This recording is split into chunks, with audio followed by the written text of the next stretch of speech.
Well, hi everybody. Welcome to Nature Check, the show where you come for the game and stay for the science. We would like to remind you that this is your last chance to donate to the Bail Project through our Tiltify campaign.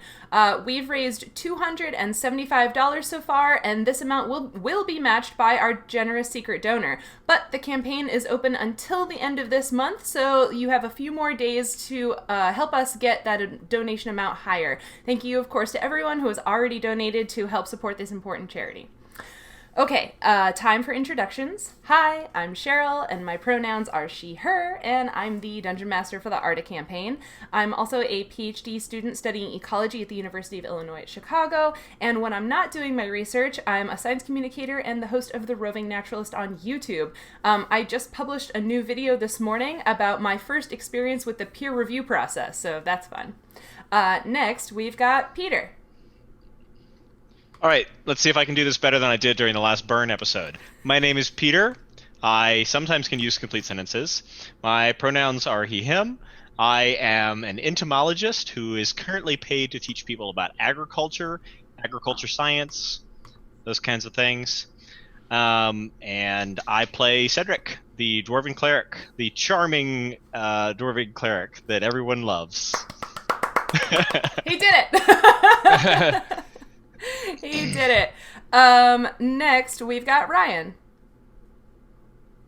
Hello, I'm Ryan. I'm also an entomologist. Currently, I work in a conservatory doing plant health care, so that's diagnosing and addressing everything that plants need. Well, right now, I guess I would rather want to talk about all the landscaping I just did today. I'm big into native landscaping, and I just did a whole bunch of new additions in my yard today. And so I've been starting to post on social media all the kinds of things that have showed up in my yard. It's like my yard has come back to life versus what it was last year when we moved in, and it was like a hellscape. So I can talk about that for hours and hours. But in our game today, I play Fletcher, who is a human wizard. Awesome. Then we've got Nancy. Hello everybody, my name is Nancy. I am an entomologist as well, which means that I study bugs, if it was not obvious from my backdrop. I live in Ecuador. I normally do tourism focused on ecology and insects, except for, of course, now in pandemic. So instead, I am running an entomology workshop. It is called Chemtails, and it is focused on insects and arthropods and their chemicals and relating those chemicals to their ecology and telling their stories. So I play a human-ish rogue that can definitely see in the dark. Her name is Kay. And I use she, her pronouns. Fantastic. Then we've got Cindy. Hey, I'm Cindy Page, she, her. I'm a science enthusiast, and I play an engineer on Heroes of Ultimate Constellation, which is a Star Trek RPG over on the Weirdlings Twitch and YouTube channels. Currently, just the past episode, since we are still on hiatus. But here, I am playing Nautia, the Water Method Druid. Marvelous. And then we've got Joe. Hi, I'm Joe. I am a PhD student at the University of Wyoming, currently trying to figure out how weeds hurt crops. I play Lucanus, our resident barbarian, and my pronouns are he, him. And our special guest is back again with us this week for some unfinished business. That's Emily. Hey, I'm Emily. I'm a PhD student at Notre Dame. I study baboon vaginas, but before this, I worked for a year working with hyenas as a research assistant. My guest character is Barika, and she is a badass gnoll. And I'm excited. This is only my second time playing, so excited to try it again. Woo! If you're watching us live right now, thanks for being here. As always, if you have any questions for the cast, make sure to put them in the chat so we can respond. And of course, be sure to check out the reference section below for the social media handles for the entire Nature Check cast, so you can go see all of Ryan's sweet garden pictures. Don't forget, if you're not able to watch us live, you can, as always, find the sessions for both of our consistent RPG campaigns in video form on our YouTube channel and in podcast form everywhere. Follows, subscriptions, comments, shares, and reviews really help us out on all of our platforms, so thank you for doing those as well. Does anybody have any projects or any other new business for this evening? I am going to be doing I am SciComm next week, so go and enjoy some SciComm there. It'll be fun. Yeah, so that's I am SciComm on Twitter. Yep. So it's I am SciComm. Yeah, it's a rotating hosted account, right? Yep, rotating hosted account, mostly just dedicated to talking about projects, and I'll be doing a day on RPGs like this one. Yeah. Anybody else? I will be on a Facebook Live thing with Peter this week on Tuesday. Tuesday at 10. I do a weekly Ask an Agent live Facebook Q&A. So Ryan and I will be chatting it up. And then Wednesday at noon, I will also be doing a Facebook Live Q&A or Facebook Live thing on how to identify common garden pests. So if you are interested in either of those, Carroll County Extension Facebook page, that's where we'll be hanging out. Nice. That's 10 Eastern. Yes, Eastern, where Carroll County is. Carroll County, Maryland, not one of the other 13 Carroll counties. Carroll County, Georgia, please stop calling me and asking questions. I don't know anything about your county fair. I'm sorry. You want me to give Carroll County, Iowa your number? Yeah, that'd be great. Yeah, just send it my way. I got knowledge about corn for days. Amazing. So you can find these people in all of the places. And now it's time for us to get started.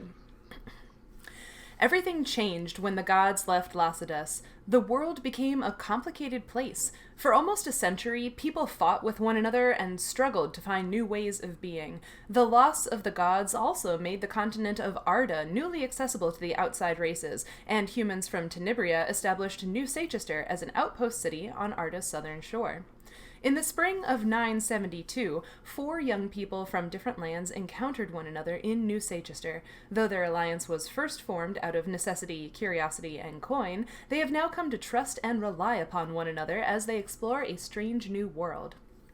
Fletcher, a human wizard, collects samples and takes copious notes about everything they encounter in Arda, as he hopes to publish on his discoveries and make a name for himself. Cedric, a dwarven cleric, came to Arda to share the word of Moradin, but in the meantime, he's met a lot of new and diverse people and learned to rely on his friends when the going gets tough. Lucanus, an elven barbarian, seems either to be running from or towards something, but he hasn't let his dark past prevent him from working with and protecting his newfound companions. Kay, a roguish young woman, is new to the violence and adventure of the broader world, but her desire to make a difference and do the right thing to help the people she cares about pushes her forward. And Nautia, a mephit from the elemental plane of water, was trapped on Arda while partying when the loss happened. Now that the river she relies upon has become poisoned, she's teamed up with this unlikely group of adventurers to save her home. This morning, you left the hospitality of the Myconids behind and continued your journey east following the Lojdej River and searching for the source of its pollution. At the end of the hill country where the grasslands begin, you met Barika, a gnoll who had escaped a strange attack on her clan. After convincing you to help her, Barika led you on a hunt in order to lure out a male from her clan who might be able to provide more information. Well, he provided some information before he was basically executed, and then you decided to scope out the camp yourselves. Unfortunately, the camp was not as empty as you were hoping, and you are now engaged in combat with Thenga the Ursurper and her army of undead Gnolls. We're at the top of the combat round, and it's Nautia's turn to go first. Alrighty. If I remember correctly, you were flying above Thenga's tent. I'm flying over that tent. Yeah. Where's my little reference grid? Oh, I should have done this before. I would like to use my breath weapon, which will give me a 15-foot cone of caustic liquid. What's right at the entrance of the tent? Is that Thenga? Yeah, she's got like 3/4 cover though. At least from where you are she's right like now. Under. Yeah. Okay. So, yeah, I guess. Yeah, I'll go ahead and fly over. What's my flight speed? I'm sorry. 40. And that won't quite get me there. All right. Yeah, I'm just going to use that breath weapon on blue there. Okay. That's within the range of the breath weapon? Yeah, I'll need to move a little bit. Okay. So I'm going to move. Does it need to make some sort of 2, save? 3. That should do it. Yes. Reflex DC 13 half. Save DC is Constitution based and includes. British bonus. Yeah. Okay. Roll your damage. And you said if it saves on 13, it takes half? Yes. 1d8. 6. Okay, and this is what kind of damage? Acid, I believe. Yes. Okay. Acid. 6 was the total damage, right? So it takes 3? Yeah. Cool. Yes. If it saved. Awesome. And then I'll be able to do that once every 3 rounds. Cool. Awesome. Yeah, so you folks have seen this at least once before, that Nautia sort of opens her mouth and lets out this sort of... Is it a liquid spew? Is it a gaseous spew of acid? It says it's caustic liquid. So yeah, just like hell barf. Hell barf. That's delightful. Doesn't really go with your personality, but I love it. Amazing.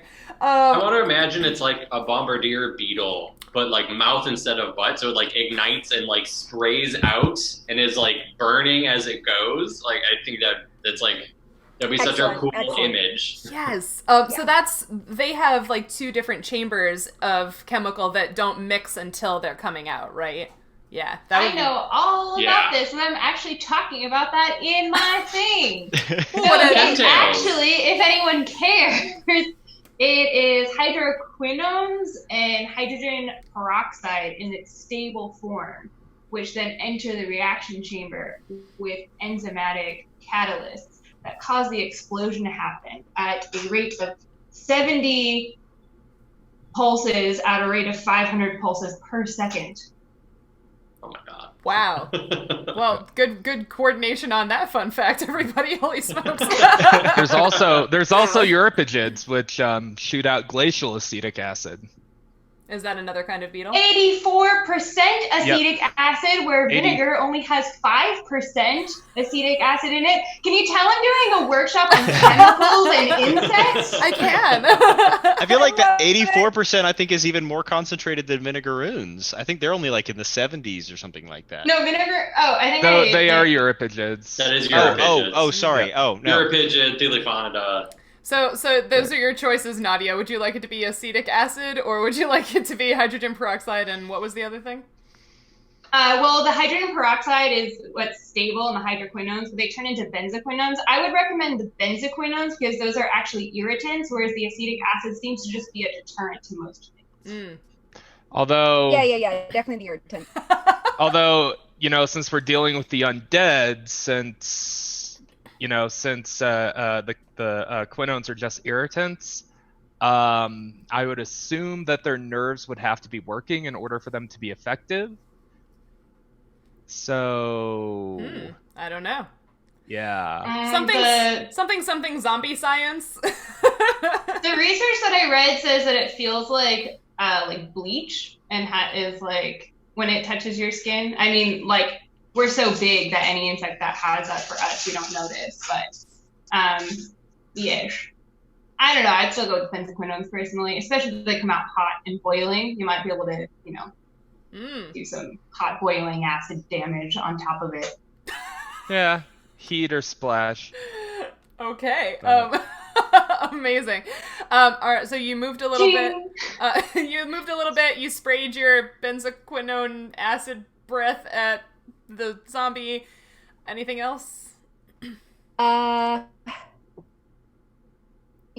I'm actually gonna pop back a little bit more. Okay. All right. Cool. Cedric, it's you. I want to turn undead. Okay. Let's do it. Been waiting for this since last week. It doesn't mean I understand the rules of turn undead any better, but I know it starts off with rolling a charisma check.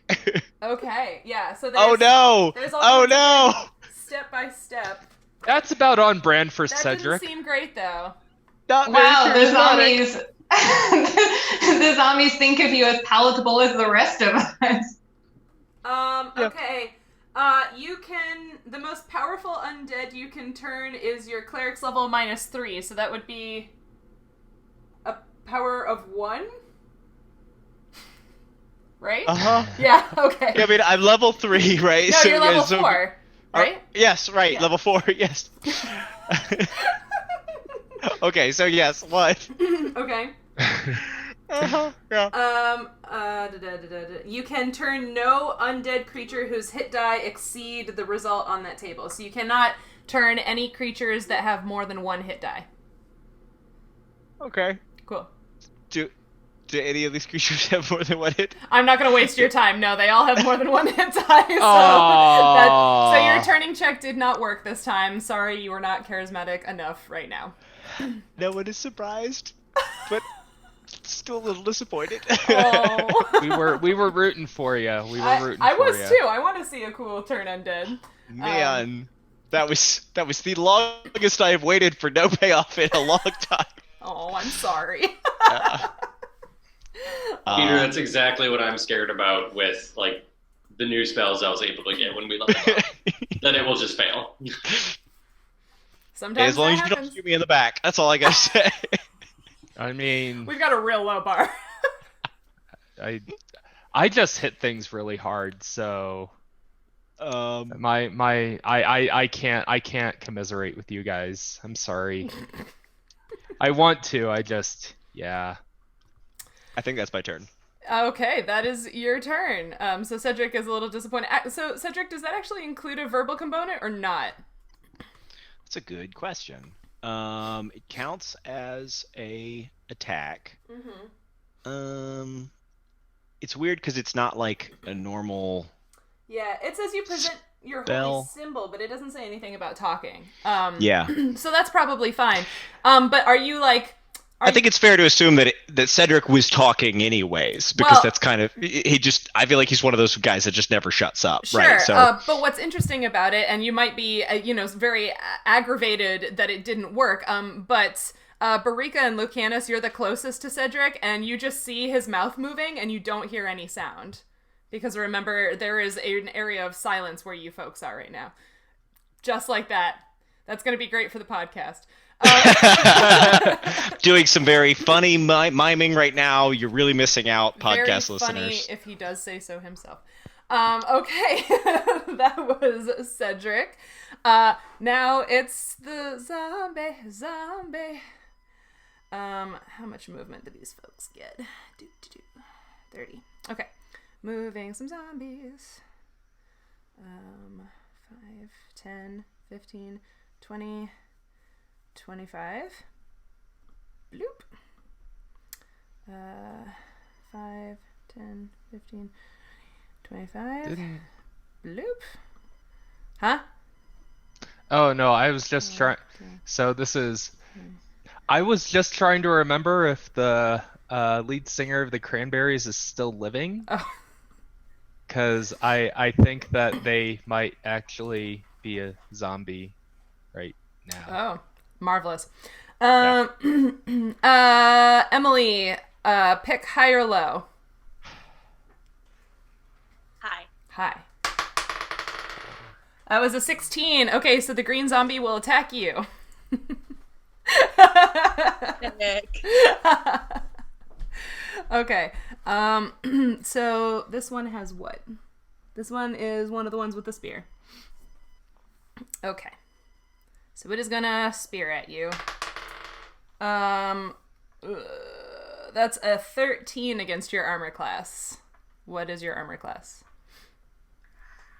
That is a good question. My armor class is a 15. All right, then it reaches out to poke you with its spear, and it does not hit you. You sort of move out of the way, and it just pokes at the air. All right, that was all the zombies. So now it is Barika's turn. Okay, so I have a zombie on either side of me. Mm-hmm. Okay. Oh, shoot. Yeah, it's flanking you. Just kidding. What did you say your armor class was? A 15. Ah, if it meets, it hits. Just kidding. Let's see here.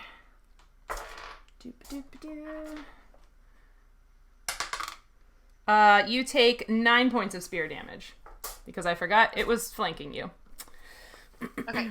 Okay. Now it is your turn. All right. So if I have 2 weapons in my hand, can I go for one and then go for the other? Yes. You will need to follow all the 2 weapon fighting rules, though. Okay. So, yeah. Got it. Do you have that table available? I can also get to it real quick. I do not. Okay, so what do you have in each hand?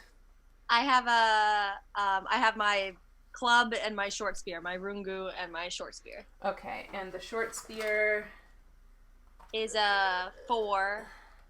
Right, sorry, I'm trying to remember if it's a light weapon or not. Oh, okay. New weapon. The short spear is not a light weapon. Okay, so you have the 2 weapon fighting feat, but your offhand weapon is not light.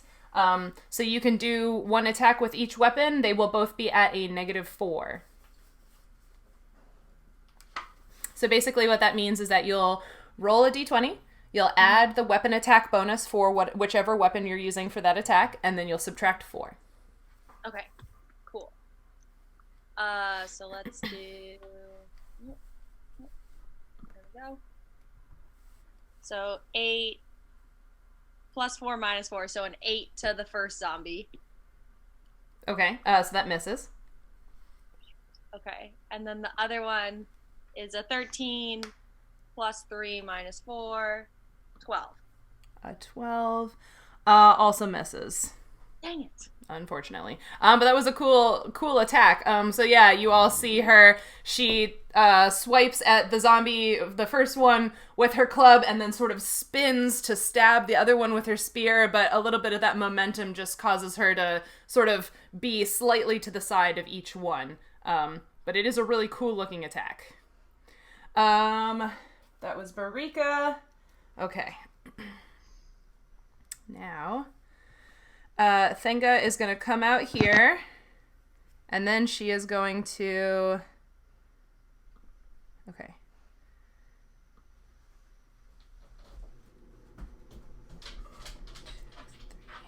Four. Boop. Oh gosh. Okay, so you all can see that blue square, right? Yeah. Awesome. And then Yeah. she's going to go back in the tent. So that is, you've seen this one before too. It's a stinking cloud, which Nautia has used once before. So she casts a stinking cloud in that area, which means that all of the living creatures in that space need to make a fortitude save. Now, is this this is not a poison attack, is it? I don't know if this counts as a poison. No. Vapors are nauseating. Oh, well, that's good. Yeah, I don't think it's poison per se. It doesn't Okay. matter. Joe passed. Yeah. Oh, well, okay. Sweet. That's great. Yeah. That's convenient. Very. Yeah. Okay. Yeah. Oh, and Barika failed. And Cedric. I got a 9. You got a 9. Okay. So...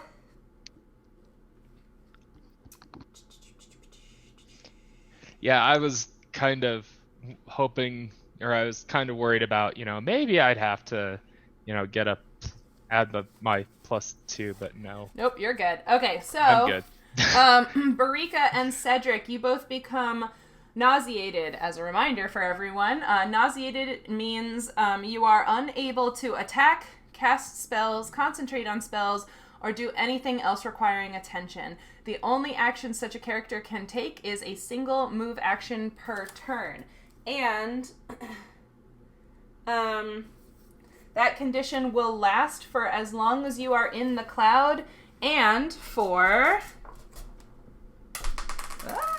4 rounds after you leave. Do we have to roll again every time? If you stay in the cloud, you will have to keep... Well, since you saved, if you stay in the cloud, you will have to keep rolling. If you leave the cloud, you will be unaffected. You'll have to save again. If you stay in the cloud, you will have to keep rolling, and if you fail, then you'll be nauseated. If you leave the cloud, then you don't have to roll anymore. But yeah, so you all will be... Well, Barika and Cedric will be nauseated for the duration of them being in the cloud, and for 4 rounds thereafter. That one's nice. That was a mean one. It's real mean. Yep. I feel bad for using it retroactively. Well, especially because you put so many of the people I was running inside it, I had to do so many rolls. Yeah. Okay, it's real stanky over there right now. Okay. Lucanus, it is your turn. All right. So I am going to head up here. Switch to my... So I am also going to try a 2-handed weapon attack. Okay. What are you using? So I am using my Morning Star and my hand axe. Okay. And you have the 2-weapon fighting feat as well now, right? I do. Okay, that means that each of those attacks will be made at a -2 penalty. So that means you roll your d20, you add the attack bonus for whichever weapon, and then you subtract 2. Okay. So... And you are raging, I believe. Or were you not? Yes. Yes, okay. I am. So, for the Morning Star, I got a 19. So, I believe that is... on the zombie, yeah, that'll hit without having the math, yeah. Yep. Okay, so then on the hand axe... well, roll your damage first. Oh, okay. Let's see, this is... 1d8. And I believe Morningstars also have 1.5 strength. So, I got an 8 on that. No, if the morning... No. Okay, you don't do 1.5 strength unless it's a unless you're wielding it as a 2-handed weapon. If you're wielding it as a 1-handed weapon, it's just 1 times your strength. Okay, I was not aware of that. Okay. So it's 8 plus... your strength would be +4 right now, right? Yeah, 8 plus 4. So 12. So math is hard. Okay. All right. So that was your Morning Star, and now you're using your hand axe. Yep. Cool. So I got a 10 on that. A 10 total on the attack. Yeah, for the so no. D20. So and then +4 for the strength, and I think that's it because it's only a 1-handed weapon. So well, it's okay. So it's you roll a d20 and you add 4 for your strength plus 4 for your base attack bonus, and then you'll subtract 2. So that would be 16 total then. Okay, that also hits. Roll some hand axe damage. Okay, and I think I have a d6 written down for the hand axe. Oh, that's just 1. Okay, 1, but plus your strength, so 5. Okay. Yeah, 5. Sorry. Cool. Yes. Okay. Yeah. Gosh, happening. Okay.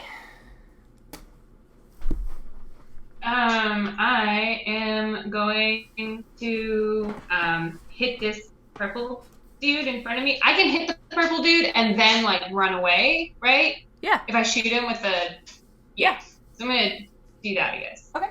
I'm gonna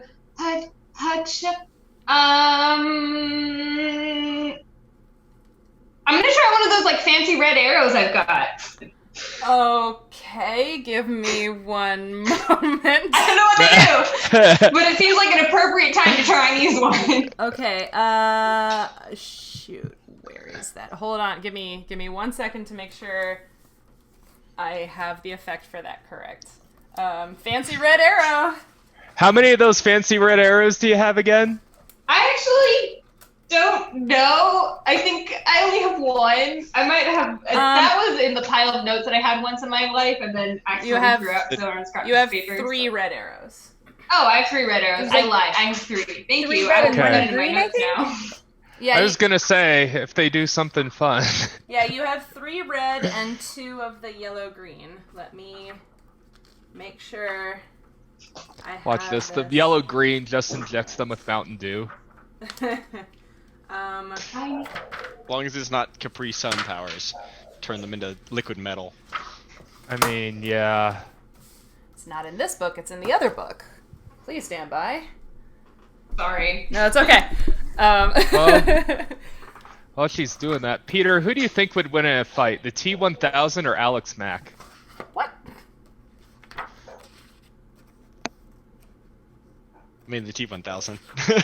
Really? They have identical powers, but he's willing to kill people, and she's not, so...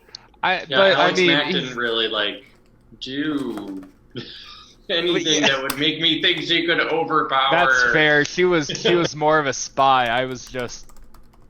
Mm-hmm. I mean, I'm just saying, you know, if you're being chased... I mean, if you were like... She might be able to escape really well. Yeah.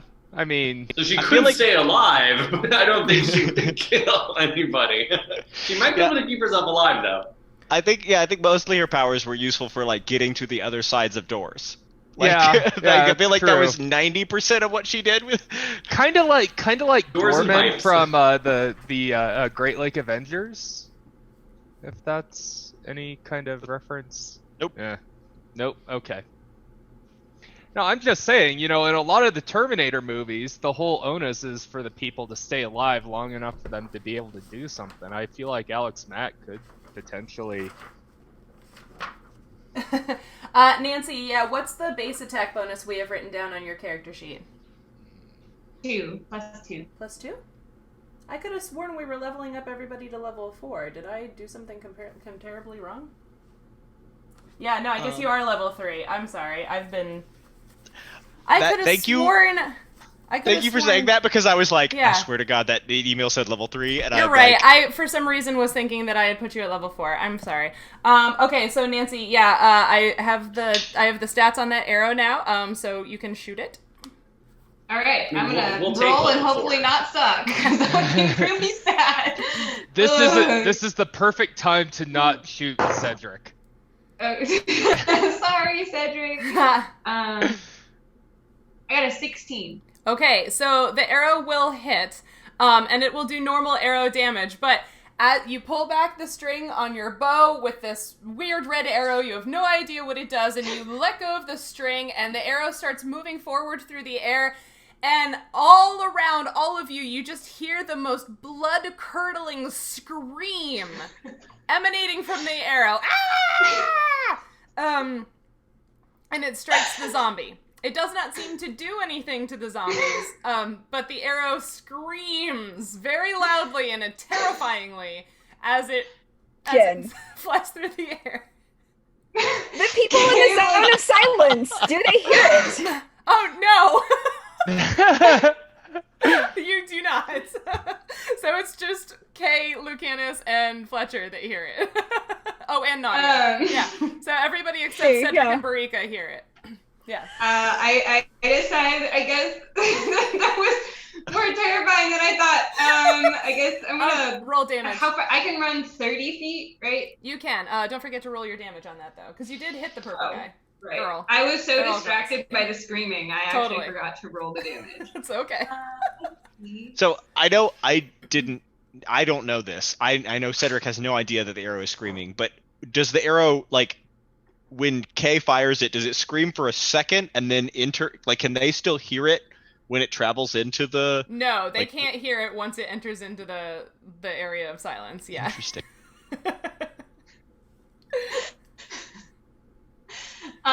Okay, because I haven't hit literally anything for the past, 4 games, I roll a d6, and it says attack bonus +5, so it's a d6 +5. No, Okay. it's where your damage, it should just say 1d6, right? Okay, yeah, okay, just making sure that I don't, cheat. No, you're good. Oh, good, I got a 6. Okay, and that was on the purple one? Ish.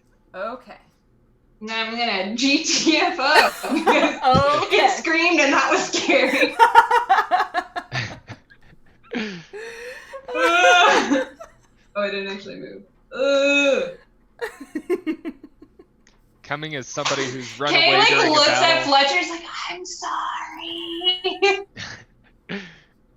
Coming from somebody who's run away during a battle, I totally get that. Yeah, that was great, Kay. I loved it. Fletcher. Okay. So I think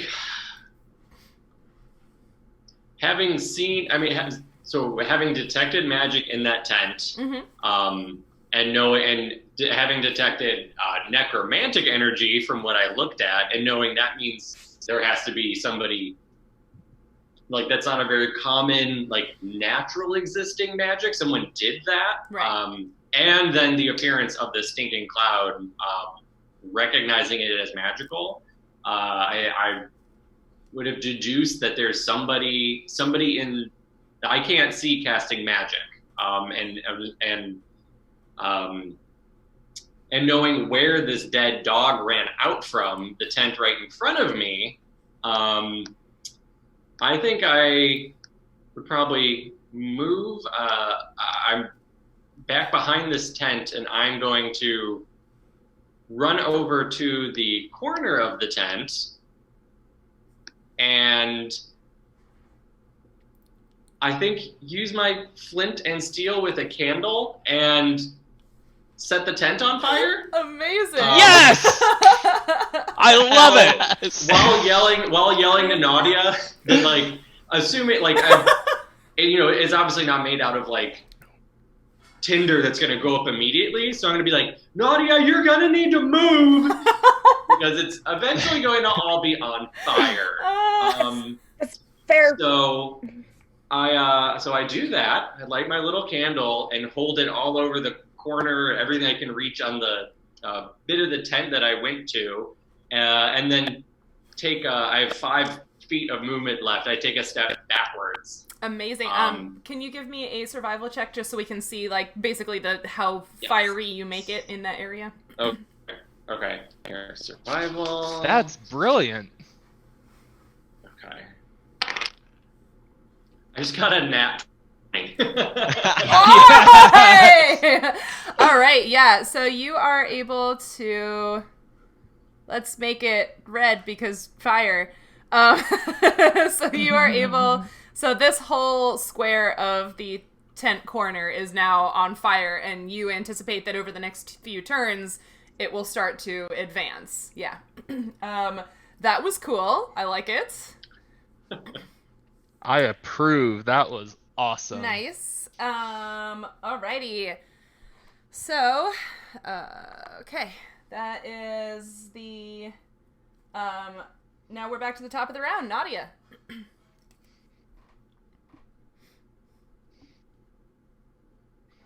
So glad you were next. So I can 'cause now you can unmute. move. I'm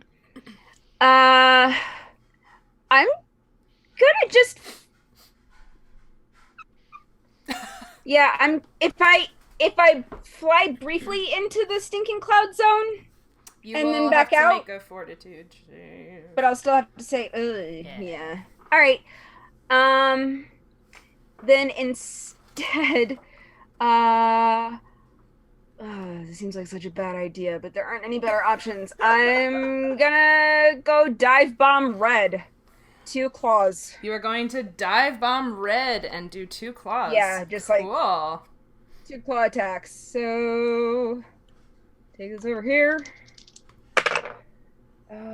Wow. Just no. Nope. No? Nope. No not good? at all. Okay. Well, let's see. 11? Nope. No. Yeah. Emily, to And answer then, your question, yes, that would be an action. Yeah. Sorry, Nautia, what? And then I've got a little bit more movement, right?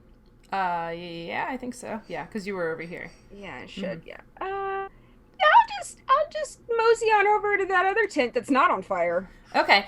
Since you were in combat with it, that does mean it gets an attack of opportunity on you as you leave. Yeah. And that one has an axe. It has an axe. Uh-oh. So it's gonna Yax. axe at you. No. The only thing you can do while you're nauseated is move. Oh no. I rolled a natural 20. What did you roll? I rolled a natural 20. So now I have to confirm. Oh god. A 2 and a 5. Starting things off right. Does a and a dirty 20 would also hit your armor class, so that does confirm the critical. Yes. Sorry. Whoops. Hurt. Oh shit. I think, Joe, you have a battle axe. You know why I just said oh shit, right? The battle axe is critical times 3. Oh. Oops. Yeah. Yeah, Okay. I can see. Oh, is Nautia gonna get swatted out of the air like a fly? Oh my god. Alright, I Pretty rolled much. an 8, a 6, and a 5. So that is 14, 19, 22 points of battle axe damage. Oops. Oh shit. Well, I'm still up. Hey, that's what we like to hear. I got a question for you. Yes, Is dear. it still raining? Gosh, I don't know. High or low? Great if it was. Well, It would be really great if it was still it raining. would be Oh, great for shoot. you, but it wouldn't be great for the fire, so...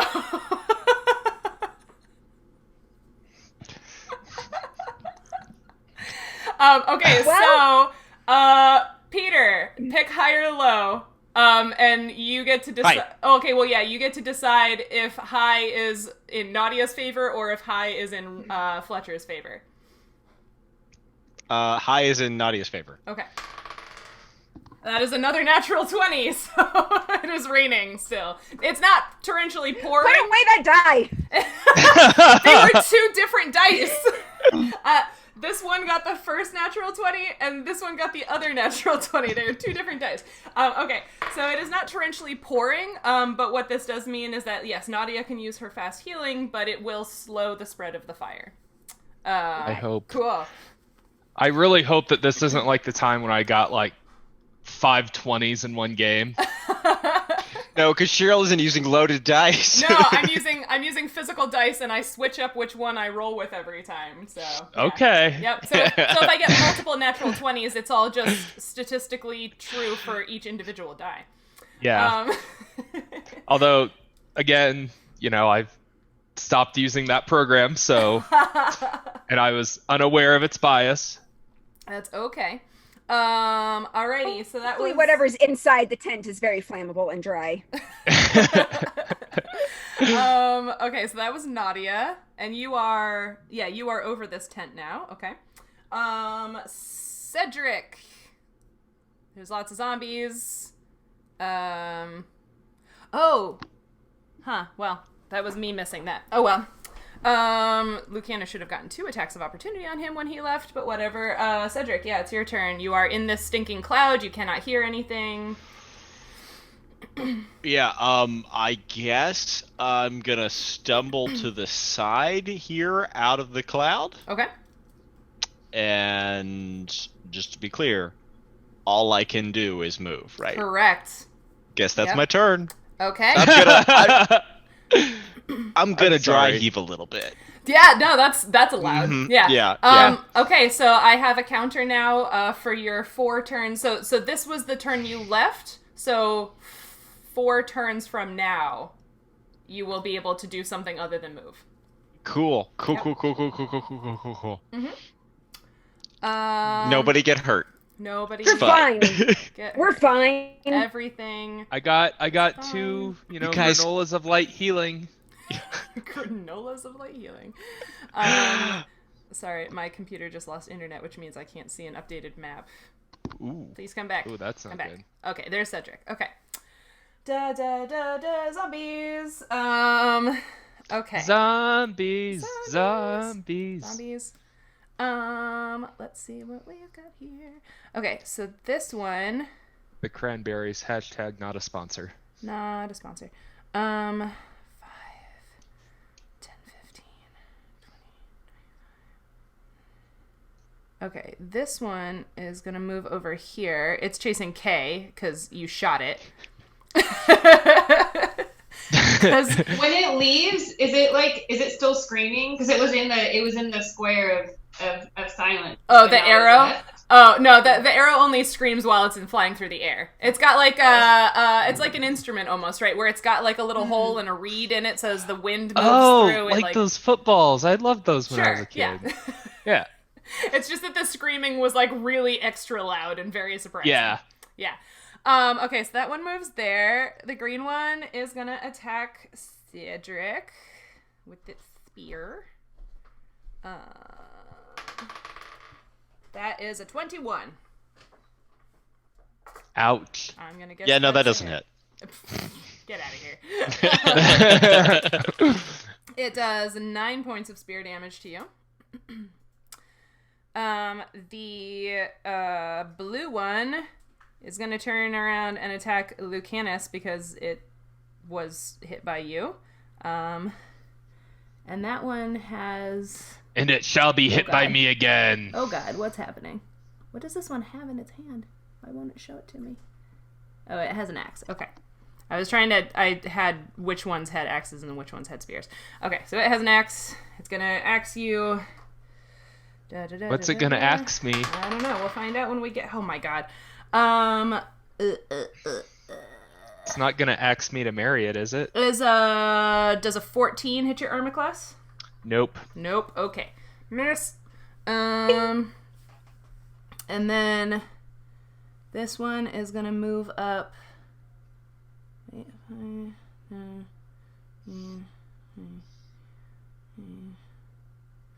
This one's gonna move up here, and this one's gonna move up here.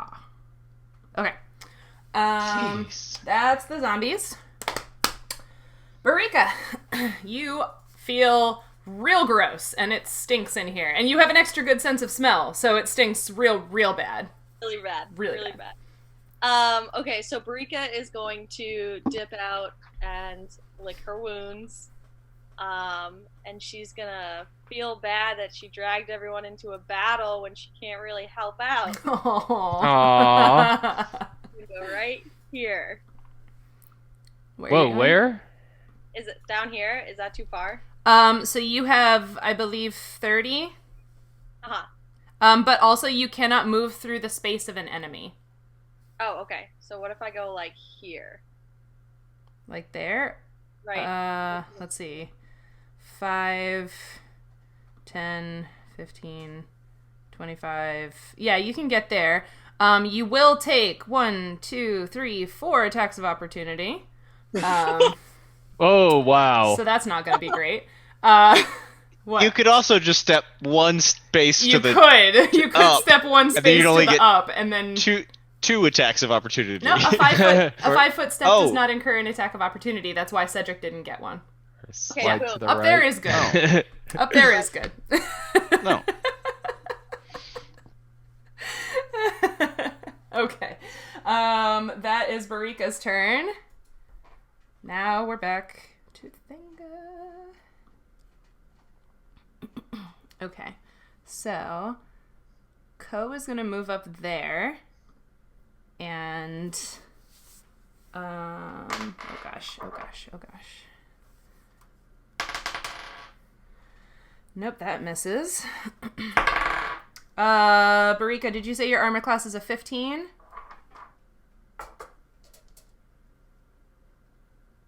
My armor class is a 15. Okay. So the undead wolf skeleton thing bites at you right in your leg, and you take 6 points of damage as you just feel these, like, real creepy wolf teeth, because there's no lips, right? So you just see the whole thing of the mouth moving, and it just chomps right into you for 6 points of damage. Oof. Not good. Getting bitten by something with no lips would be weird. I mean, getting bit at all is weird. I mean... But, yeah. It makes sense, just, yeah. I don't think I've ever been bitten by anything without lips before. Mosquitoes. That's true. That's true. Ooh, let's see.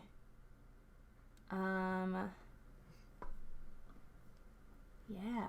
Okay. So Thenga's gonna move out here. And...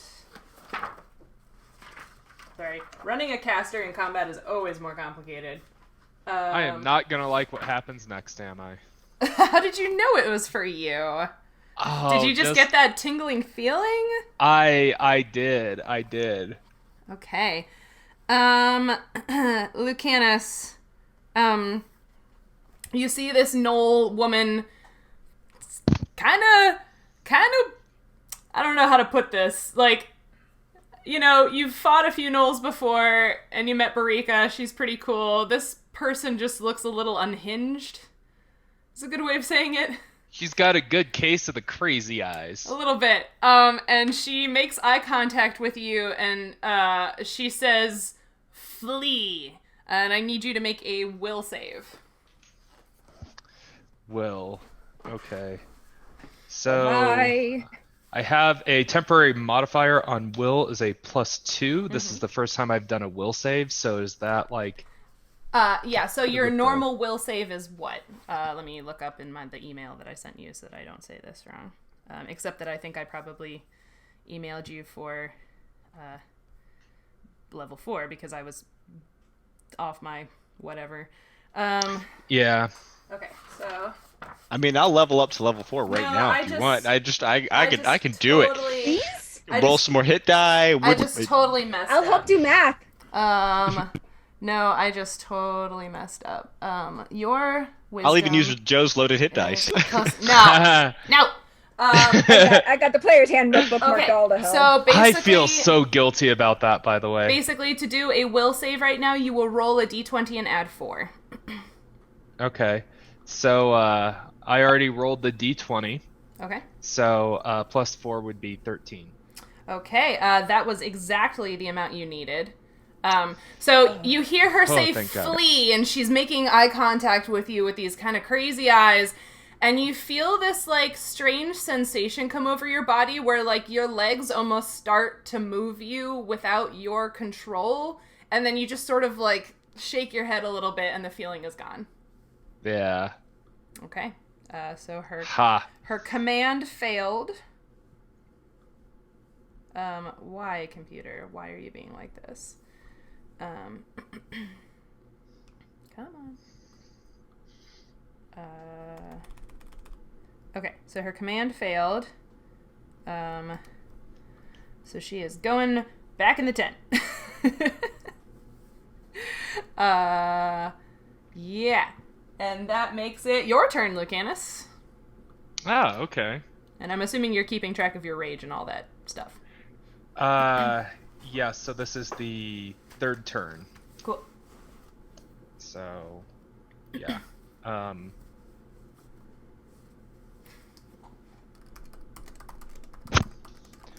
I never wrote down how long rages last. Okay. I just realized that.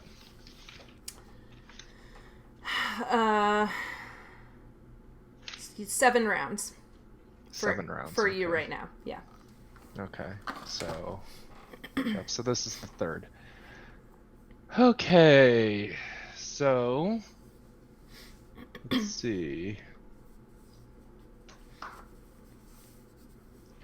I am going to Morningstar Mr. Pink and Hand Axe Mr. Blue. They're ladies. Or yeah, Mrs. I that's totally fine. just misgendered hyenas.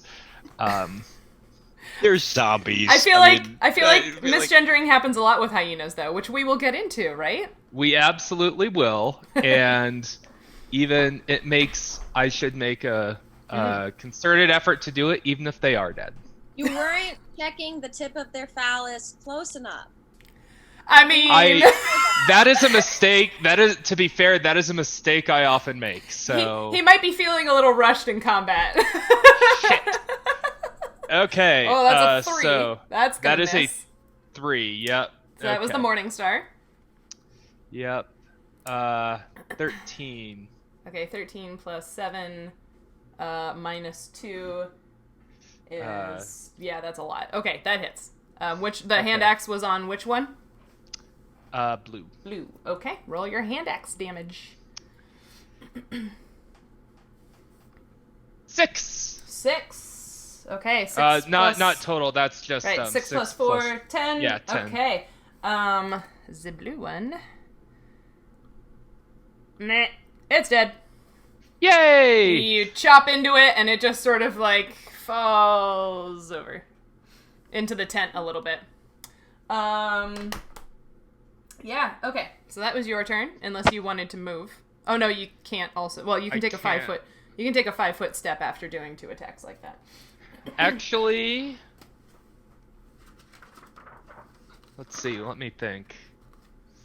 Can be in any direction, right? Yes, a 5 foot step.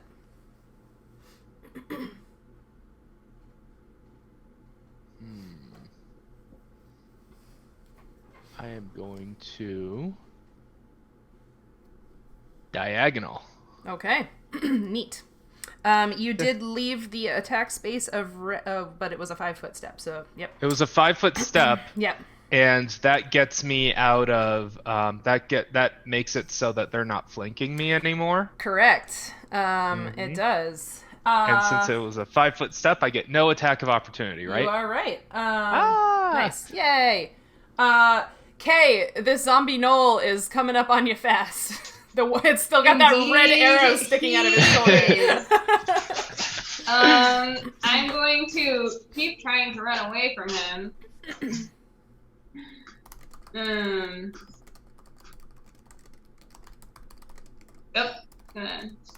Keep going.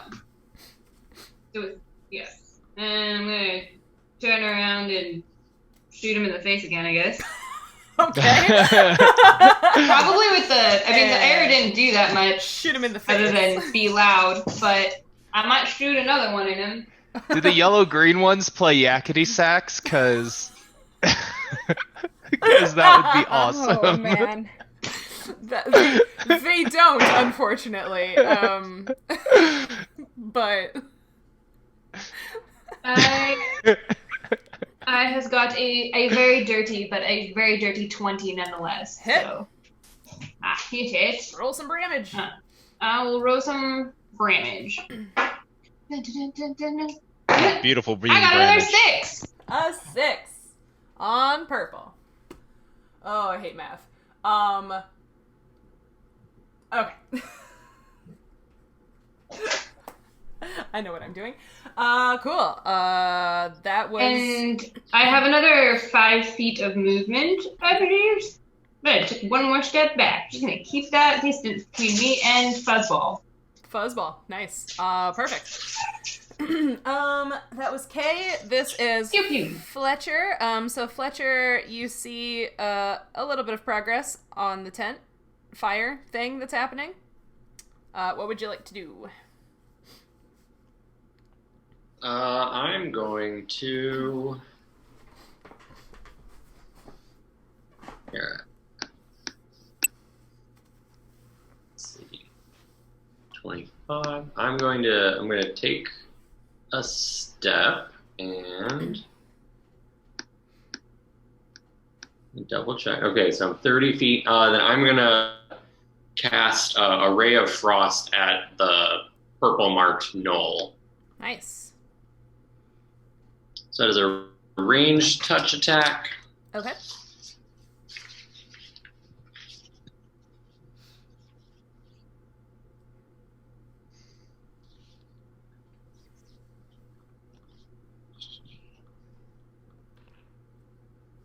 That will be a 23. Oh, what? A 23 Oh, total. yeah, that hits. Oh, wow. Especially for touch? Yeah, totally. Yeah. Nice. And then, This is on purple? yes, on purple. Cool. Not that level 0 spells do very much damage, but... So then that will be 2 cold damage. 2 cold damage. Yeah. Okie dokie. Nice. Okay. That was that round. Nautia.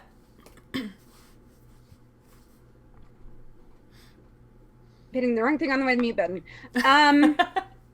I'm going to assume the quick heal won't hit till the end of this round, right? I'm sorry, what was that? If I'm doing quick healing, that still won't take effect till the end of this round, correct? It happens. So is it like something you have to choose to start doing? No, it's per round, and I wasn't sure if it takes So effect it'll at the beginning happen or the during end. your Just a little turn. bookkeeping. Yeah. Yeah. Okay.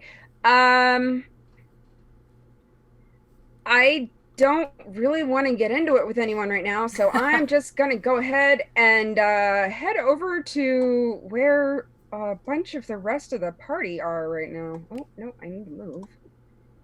So yeah, just gonna hang out over there. That flying is really doing it for you. Yeah. Yep, and gain my 2 hit points, and that's gonna be all I can do on this round because I got no range attacks. Okay. Cedric. Okay, so I Okay. can I move into these spaces here that are like at the edge of the tent? Yes, but I'll say that, like, if you're, like, hugging the tent, you're gonna move, like, half movement E, because, like, you're trying to move without tripping over ropes and tent stakes and stuff. Okay. So what I wanted to do, so Cedric is still basically dry heaving and stumbling, but sees Lucanus in combat, can't see Kay, is totally oblivious to Nautia flying around overhead, but is going to try and he knows there's this stinking cloud right next to him, so he's going to kind of try and skirt that. So step up, step around. That's 5, 10, 20. Just to move to there. Okay. He's going to try and make it to Lucanus to try and help out Lucanus a little bit, but can't quite make it there. It's basically just staggering. Okay. That's my turn. That's a 19 on the attack of opportunity from the green. Why? Gnoll, because it was more than a 5-foot step. I know, but why? Why Yeah. does it have to be a 19? Couldn't he just miss? I mean, sometimes they do. Just not right now. Just not right now. That is 11 points of damage. 11. With the spear, pokey. It rolled him an 8 on a d8. Oof. Yeah, the Gnolls All are right. rolling. The Gnoll zombies are rolling really well. Yeah. I am in rough shape. Rough shape. They are. That's my Man, turn. that is your turn. Time to eat some granola on that upset stomach of yours. Uh-huh. Can I eat granola with a... I Oh. can't, right? I mean, it says, like, I can... The only actions you can do are... I would imagine that, like, drinking a healing potion would be... a single move action. You're moving your arm and your mouth. Drinking a potion counts as a standard action, not a move action. So yeah, can't do that. Aww. Okay, now it's the turn of the zombies. So this one This one is gonna come over here. 5,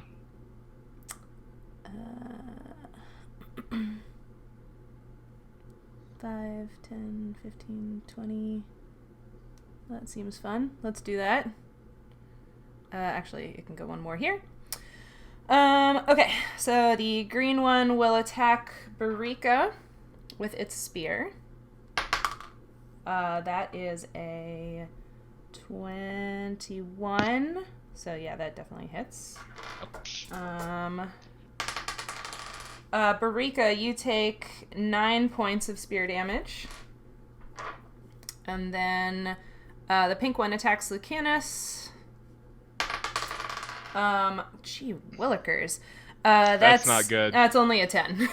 So it does not hit. God, no. That does not hit. Okay, so that is what they do. And now it is Barika's turn. You are still feeling nauseous, but you can move. Still nauseous. I'm gonna move just right up here so I don't have to incur any more damage. Still feeling Smart. Right there. Perfect. And I'm gonna just keep licking those wounds. Mm-hmm. Okay. Back to Thenga. So Ko is gonna keep chasing you because that's what he do. And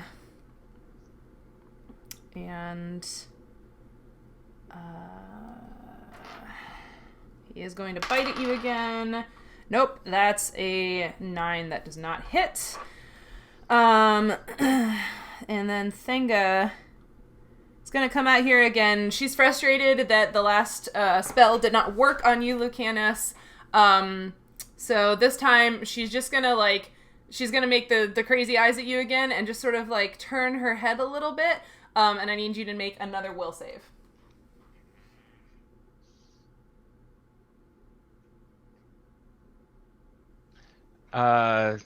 Dirty 20. You save again, for goodness sakes. I mean, I got so much will, you just might as well call me the Fresh Prince. No? Okay. Cool. That, and then she's gonna move back in her tent, because she can. Okay. That brings us to Lucanus.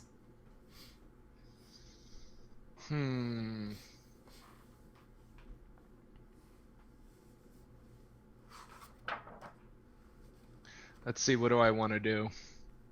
I think I want to move up here. And then I am going... You know what? I'll just use both weapons this round.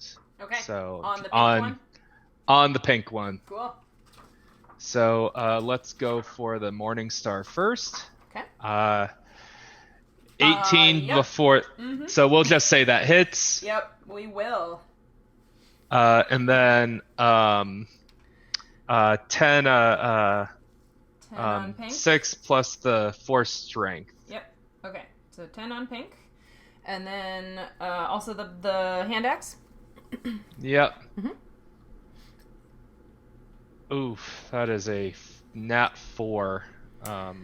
Okay, so that would be plus 4 plus 3, so that would be... plus 7. So 11 minus 11, 2. yeah. No. Nope, no hand axe. Nope. But that was a good hit with the, Morning Star. Okay. Yeah. Okay, that was Lucanus. Okay. There's a zombie gnoll in your face. There is a zombie gnoll in my face. How, She's Zumble. She's slightly taller than you. She smells real bad. Can I continue, running away since it's been working so well for me? You can. If you take more than a 5-foot step, she will get an attack of opportunity on you. That sounds Less not than pleasant. awesome. Not awesome. This complicates matters a little bit. Can I, if I take the foot step back, can I shoot it with the bow, or is that too close? I think, well, okay, so it's technically too close, but that doesn't mean you can't do it. You just do it, yeah. You'll do it with a -2 penalty. Shoot Fletcher in the back. All right, so now I get to decide if I want to. Don't say that. I was unprepared for this. Okay. You were unprepared for zombies in your face? Yes. I mean, okay. It is 2020. You should be prepared for everything at this point. I mean, yeah. Well, Murder hornets, UFOs. my strength is...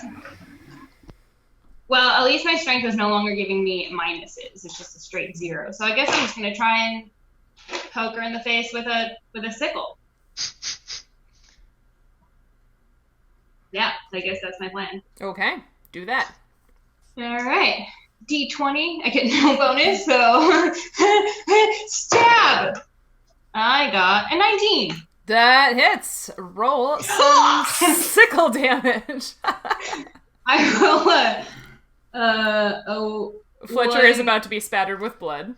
1d6. 1d6. All right, come on. I got a 3. You got a 3. Okay. 3 damage on purple. Cool. If I move now, do I get an attack of opportunity? If you move more than 5 feet, yes. Oh.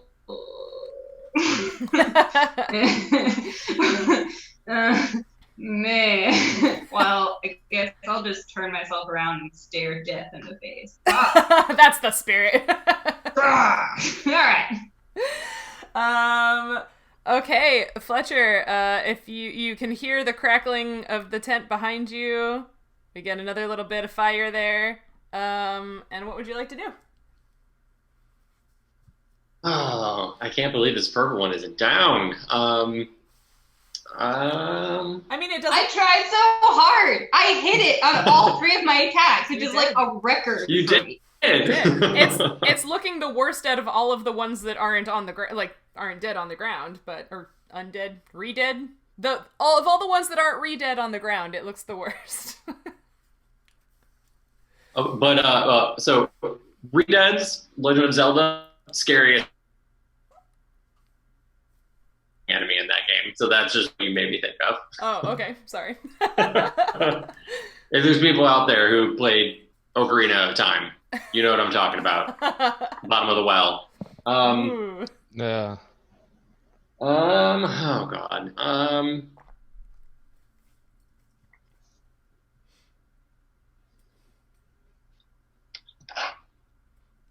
think I'm gonna take one step back. Mm-hmm. So I'm kind of I'm with Kay, so that I can turn at a little more distance to do another Ray of Frost.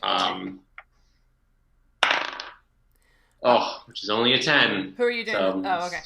On the blue Gnoll. Oh yeah. It was only a 10. The blue one's dead, but yeah. Or in purple. The one, yeah. But yeah, it's a 10. So yeah. Okay. Well, that was that round. Okay. Nautia, you are up. If purple's still standing, I'm flying in and attacking 2 claws. Wow. That's 12. And you're attacking whom? Purple. Purple. Does a 12 hit? Scrolling. Nope. Okay. Then I don't hit him. Okay. Sorry. But, I'm hanging out over there. Okay. Are you... Sorry. Oh, there it is. Okay. Cool. Yeah. So that was that. Cedric. Okay, I'm going to step 5 feet down so that I'm flanking this guy for Lucanus. Okay. Solid. And that's it.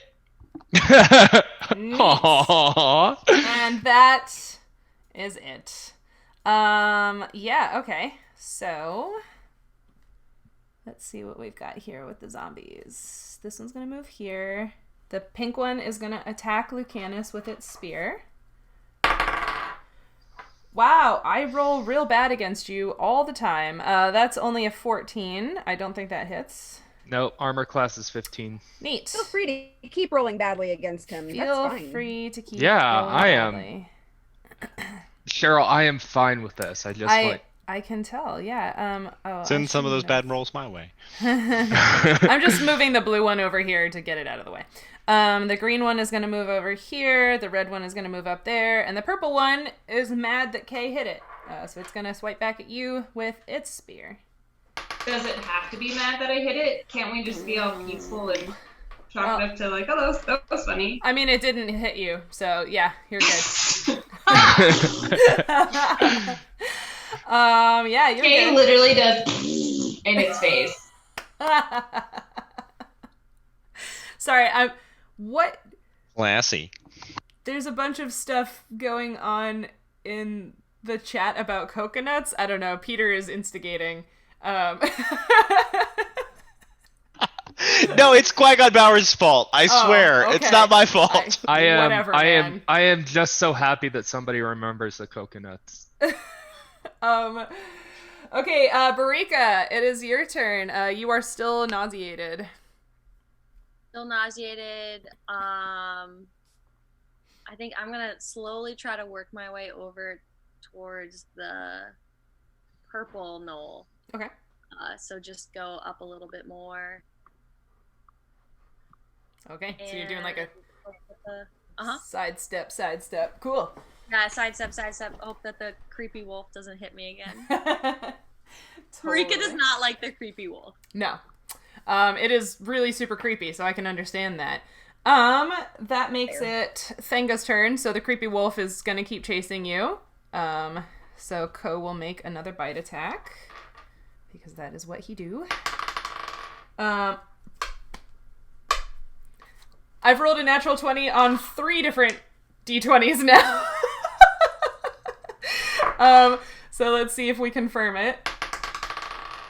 Nope. Okay, so it's not confirmed, so it's not actually a critical hit. Like, it does for sure hit, but it is not a critical. Wow, Peter fanning yourself. That's another dramatic day in nature check combat. You just almost wreck. Yep. So you do take 4 points of skeleton wolf bite damage, but it is not as bad as it could have been. Awesome. And then Thenga is really annoyed at Lucanus because you're just able to shrug off all of these things that she's trying. Okay, so she is going to... that is a... Oh gosh, I need her stats. That is a 15 on your... 14 against your touch armor class. So not your regular armor class, but your touch.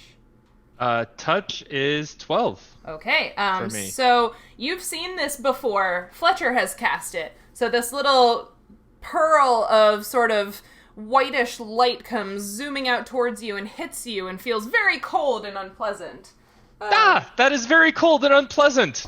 Thanks for that. I don't know what Wow. I don't know what else I would say. That was amazing. Very, very realistic, very lifelike. Thank you. Good impression of a human being. And you take... I feel like it's not that uncharacteristic for Lucanus, who just says, like, aloha randomly, Right? or ahoy. Yeah. You take 3 points of cold damage. Okay. Frosty. And then she moves back in her tent. But minty fresh breath, hopefully. Yeah. Lucanus. Lucanus, it just like freezes on a shot with him and just like shining white teeth and turns into a toothpaste commercial. Okay, so now it's your turn, Lucanus. All right. There's zombies everywhere. All right. So let's say that I hit something with, a morning star. It kicks the bucket. Could I then throw my hand axe? Yes. Okay. So I am going to hit this pink guy with my pink lady with my morning star first. And that gives me a 14 plus the strength score 4, which that hits, doesn't it? Yep, yeah, it does. Roll your morning star damage. So that would be a 6. 6 damage? Okay. Yep. Neat. And then for the hand axe, that is 12 plus 19, so yeah, that would plus make it a 17. Hit also hits. All right. And then 8 damage. 8 damage. It does not look great. Like there was already flesh falling off of it before, but you've taken a lot of, like, you've bashed it with your morning star and hacked at it with your axe, so it looks real gross now. But also like it's nearing the end of its unlife. Nice. I'm assuming you're not moving. Can I do if I take a 5-foot step, am I going to incur Nope. an attack of no? Nope. You can take a 5-foot step. That's fine. Okay. I am let's see. Trying to figure out why are you not because I have the wait. Hold on. There we go. Wait. Can I just sort of move here? Where's here? Right? Sorry. Right here? Oh, yep. Mm-hmm. Okay. You can. Alrighty, that makes it Kay's turn. Yay! We're flanking it, are we not? You are not. Oh, wait, yes, you, Nautia, were you, yeah, you were in melee with it, so yes, you are flanking it. Yay! Convenient. I don't actually remember how that works. It gives you a +2 on your attack. That's why I stayed. On the attack to see if it hits? Yep. Or the attack damage. Okay. Then I will poke with the sickle, which I don't think is how you use it. Slashity slash with the sickle. Oh, no, whatever. I will do the damage, hopefully. Okay, come on. 21. Yeah, that hits. Do some damage. I'm angry. On purple. Fucking thing is not dead yet. Nope, not dead yet. I will roll a 1d6. Come on. You got 4. You got a 4 on purple. Okay. Also not looking great. Awesome. Yep. Kadish up. Why are you not on the ground yet? Look, you have like 4 arrows out of you. Almost as if it's undead. Almost as if it's undead. All right, a little more progress on the tent fire, Fletcher. Starting to get a little toasty in there. And it is your turn. I would just like to say how there's like 3 of us attacking this one zombie, and like Joe has just been like going at it harder with this like little mob.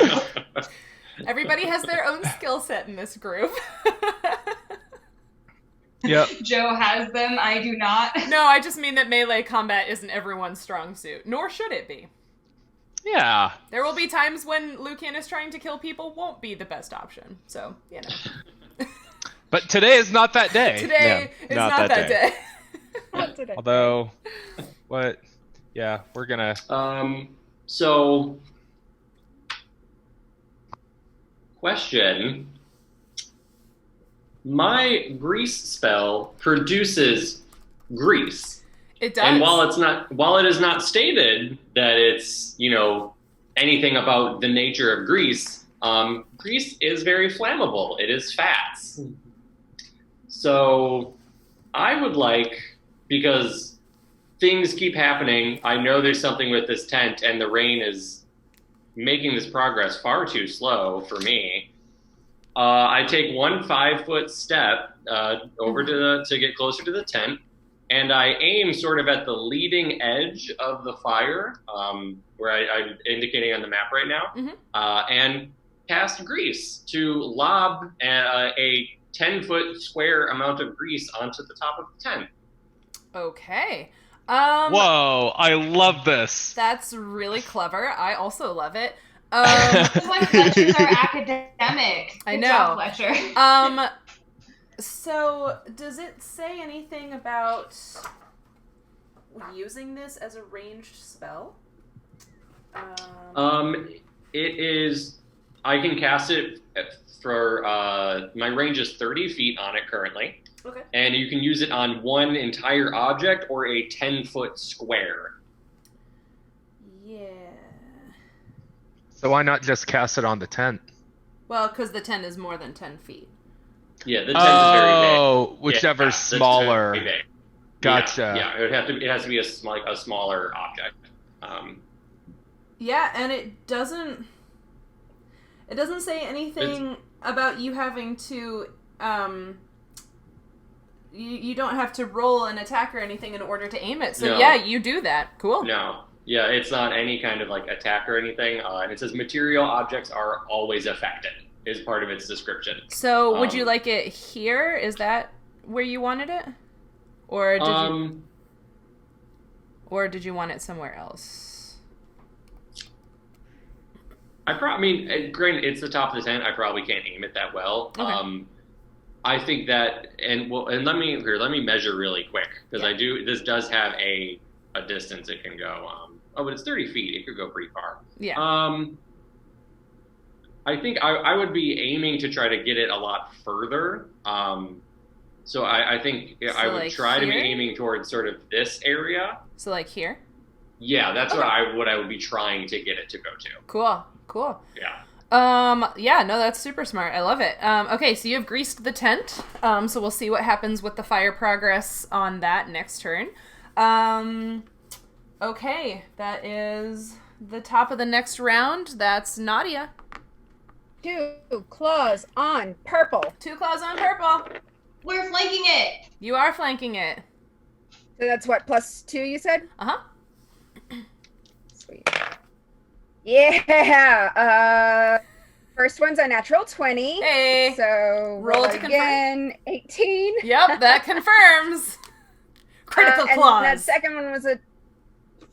that second one was 12 plus 6 gives me 18, 19, 20, so dirty 20. Uh-huh, yeah. All right. Nice. Critical claws. Wow. All right. Didn't have that many hit points left, but you're just gonna eviscerate it, I think. Probably. Yeah, sure.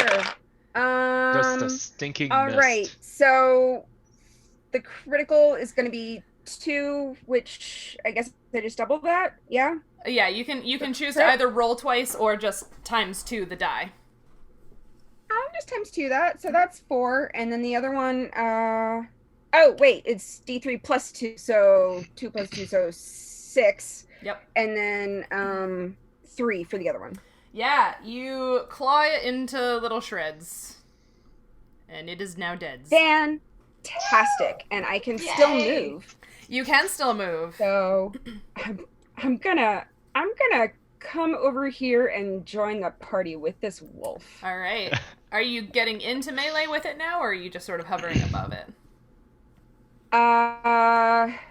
What's involved in getting into melee? I mean, like, are you, like, dropping down and, like, looking it in the face, or are you still kind of hovering above its reach? I'll still hover, because I can't do a second attack. Okay. That was Nautia. Cedric, you're going to be nauseous for one more round after this. But there are gnolls flanking you right now. Yes, there are gnolls on 3 sides of me, currently. Yes. There are. And I can do nothing but move, so I think I'm going to stumble in between these 2 gnolls to right here. Okay. Still trying to kind of like vaguely kind of like waving my shield and my hammer at this gnoll, trying to like distract it to just give Lucanus just a little barest bit of some help, I'm not even really looking at the gnoll. I'm just like kind of staring at my feet and just like, no, stay back, undead, foul beast, be gone. Oh, I'm no. wardens. Ooh. Blooded. Yeah. Cool. Great. Gross. Let's see here. Did that one notice you? No. Okay. So, step. The pink one is attacking Lucanus. Oh my goodness, I cannot hit you. Not for the life of me. The red one is attacking Cedric. Oh, that was off the table. That is a 23. I bet that hits. Now, my AC is 50. Wow. 50, he says. Mm-hmm. Yep. I'm up when I leveled up to level 4. I took a feat. I cannot believe I messed that up. I am all over the place. I guess Cedric's level up comes with modern ceramic and Kevlar based body armor. Yeah. Oh, I have a tag. Wow. I rolled a 1 on the D8, so you get a total of 4. You get a total of 4 damage. Yay! I'm still up, you guys. I'm still up.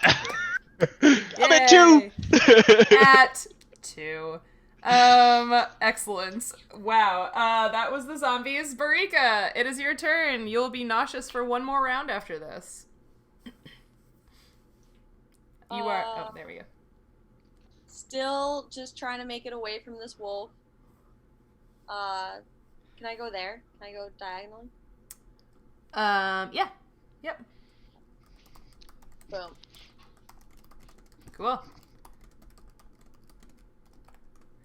Okay, so that was Barika. Now it's Thenga's turn. So Ko is gonna keep doing the thing where he also moves over and tries to bite at you. Nom. That's only an 11 though, so that does not hit. Gosh, Thenga, what have we got left here?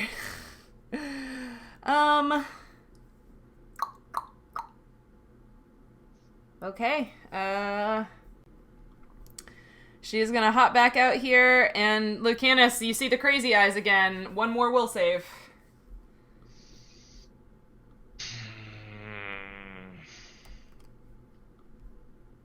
Damn it! Ooh. You feel this, you see the crazy eyes again, and she kind of cocks her head, and let me just make sure.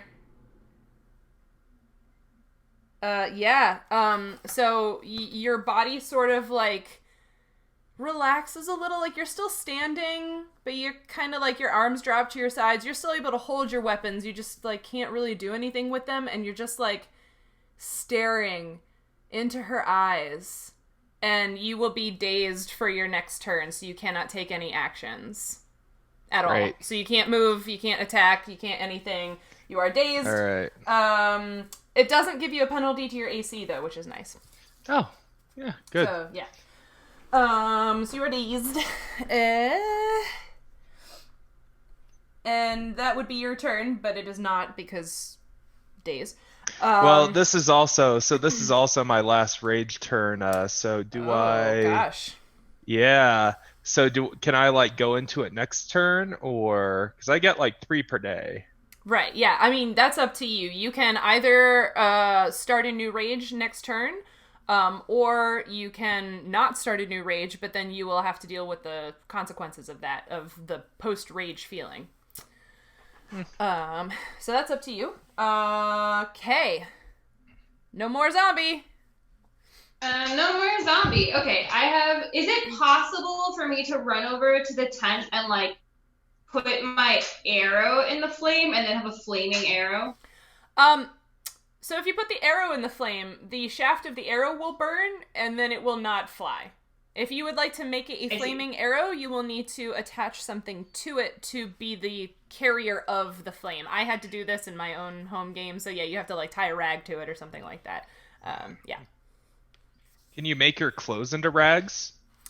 I was gonna say, can I, like, rip off a piece of my shirt or something? This will be your action this round to fashion this arrow, and the arrow will have a -2 penalty because it will have this heavy thing tied to it. But you can do that with your turn. That seems kind of not worth it, actually. All right. Well, that was good. It was a good option, though. Yeah. Good option. I will be sure to bring flammable things. Fletcher, where is your grease? Your grease.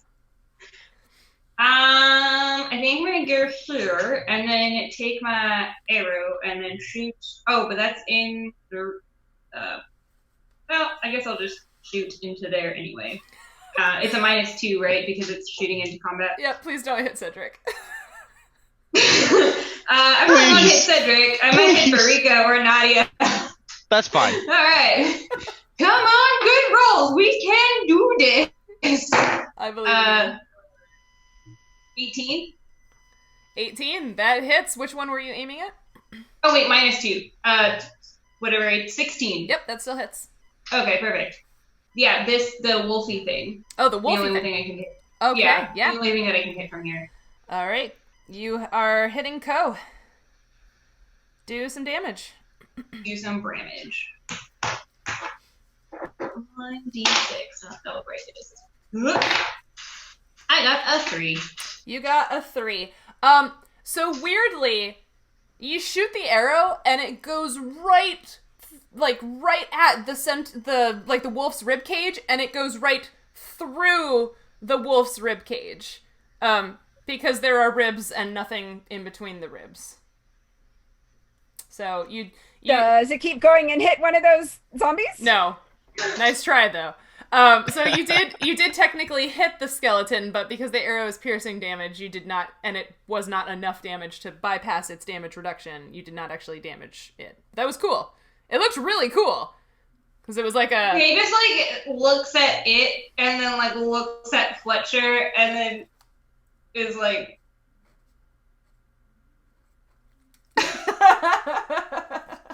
Oh, sad face. Okay. It was like a William Tell moment, though. It was really cool. I just want to point out, if you look at the map, technically that arrow continues straight into the to tent. me. Well, I mean, eventually to you. There's some zombies in the way, though. But yes, okay, you're right. Lots of self-preservation concern over here. Fletcher, it is your turn. Okay. You see Barika and Nautia and this wolf skeleton thing closest to you. The tent is on... Oh, yeah, the tent is on fire. I almost forgot that the tent was on fire. The roof of the tent is on fire. Yeah, so this time the grease does, in fact, help the fire spread. Oh, that was weird. I don't know why it did that. But yeah, so the fire has spread 2 squares this time instead of just 1. So, nice going. It's getting a little hot in there. Thenga probably can't stay in for much longer, so that's smart. What else would you like to do? So I move over here to get a good sight on this disgusting dog thing that is attacking everybody and running around like crazy. Mm-hmm. And I want to be over here. And I cast. I'm gonna try to cast Acid Splash, which is another ranged touch attack. Okay.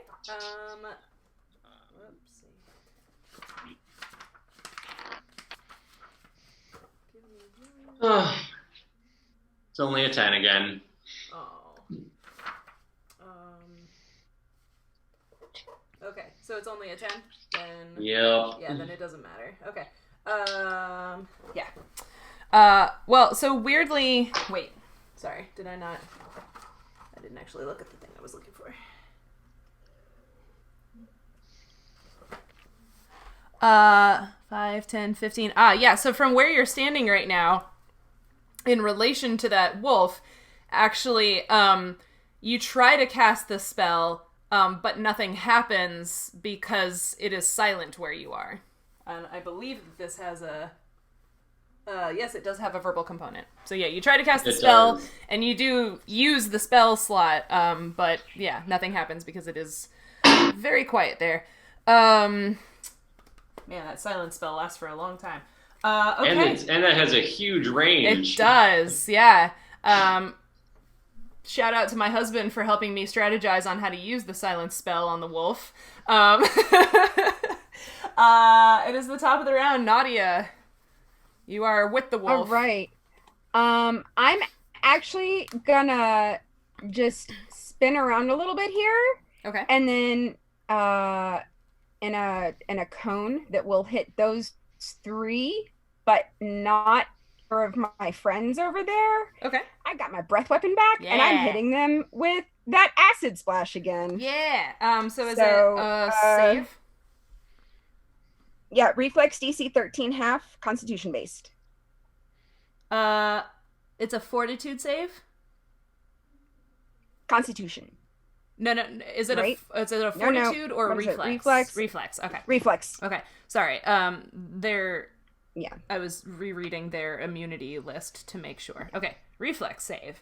1, 2, 3. Okay. So what are they saving against? 13 half. 13 for half. This one is pink. Pink saves. This one is green.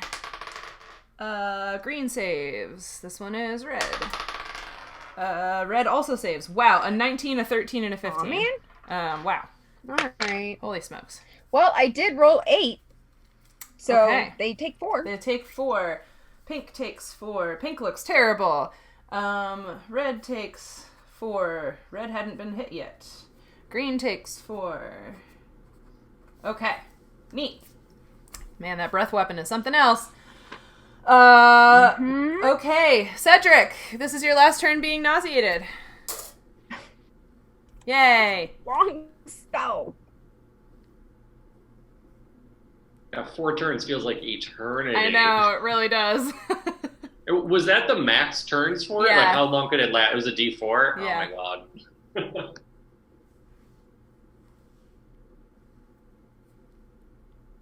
Are you muted? You're muted.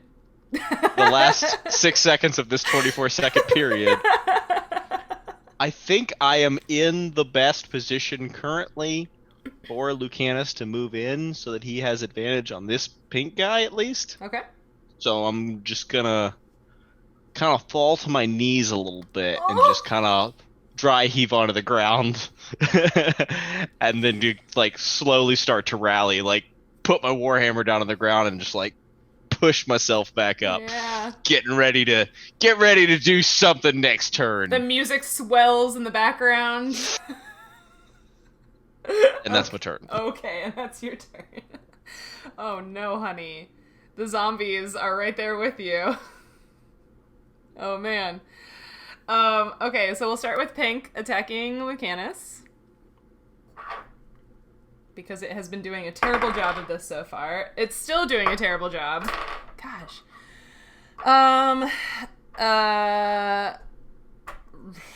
Red is gonna attack Cedric. That is a 14. No? No. My AC is a 17. Oh, wow, okay. And green will attack Cedric. Wow, no, that's a 12. Nope, garbage.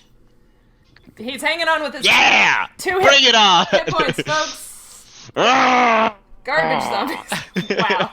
It's gonna be real fun to edit that later. Sorry. It's okay.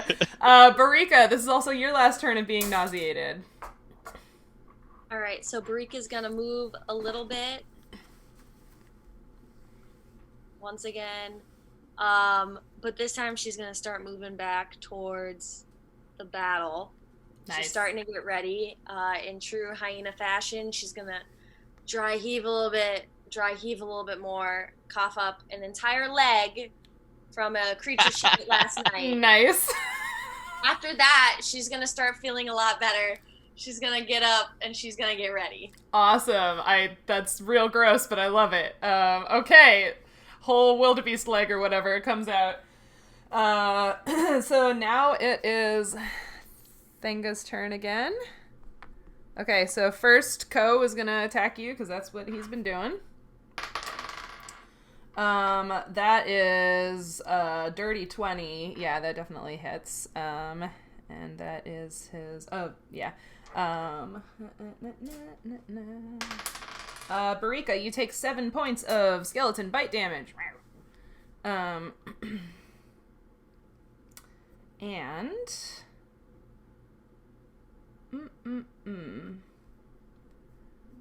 well, we are almost out of exciting spells, so I guess I will use what I've got left. I know. I will use what I've got left. How exciting do you... want to save it for a round. How exciting do you feel, Lucanus? Do you feel like really exciting or just kind of exciting? You're muted. You're muted. Sorry. You guys have missed so many terrible jokes. Oh no. That's what our fans are here for. I know. How exciting do I feel? You know? Really exciting or just kind of exciting? Those are your choices. Do your worst. Kind of exciting. No, don't. Why would you tell the DM to do her worst? You fool! I Because, just want to get... Like you said, we're here for fun, right? Like... Uh-huh. Okay. Yeah. I am a scientist. My job description is to figure it out, and that's exactly what I'll do after this. Oh, Lord. Okay. So, she is going to step out of the tent, see those crazy eyes looking right at you, because she doesn't like that you're still hanging out here. And I mean, we're face to face right now. she is going to roll a 15 against your touch AC. Yeah, that hits. Okay. Oh boy.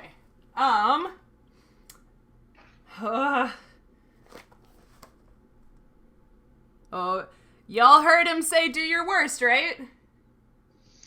I'm gonna regret I heard my nothing. bravado. You don't have to, though. You don't I to, didn't though. hear anything like that. He What? said nothing. 2. You have the freedom to do other things.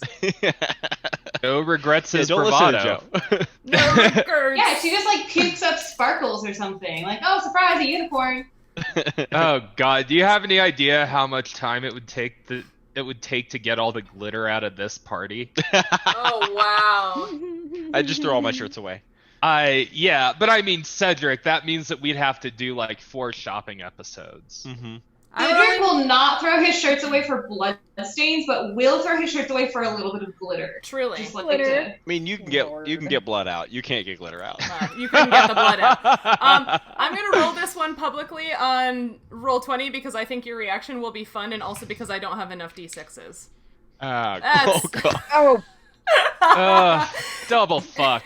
No, that's quintuple fuck. She reaches out with this, like, gnarled hand and grasps your forearm, and you just feel this jolt of electricity spike through you, and you take 18 points of electricity damage. Ow. That really hurt. Yeah. Not enough to, Don't not like enough that. to take me down, but... Yeah. Mm-hmm. Yeah, so was that's, Yeah. Wow. Yeah. at least she All can't right. do it again, maybe, hopefully? You don't know what spell slots she devoted today. Nope. Lucanus's hair is, like, kind of up in the air off his shoulders a little bit.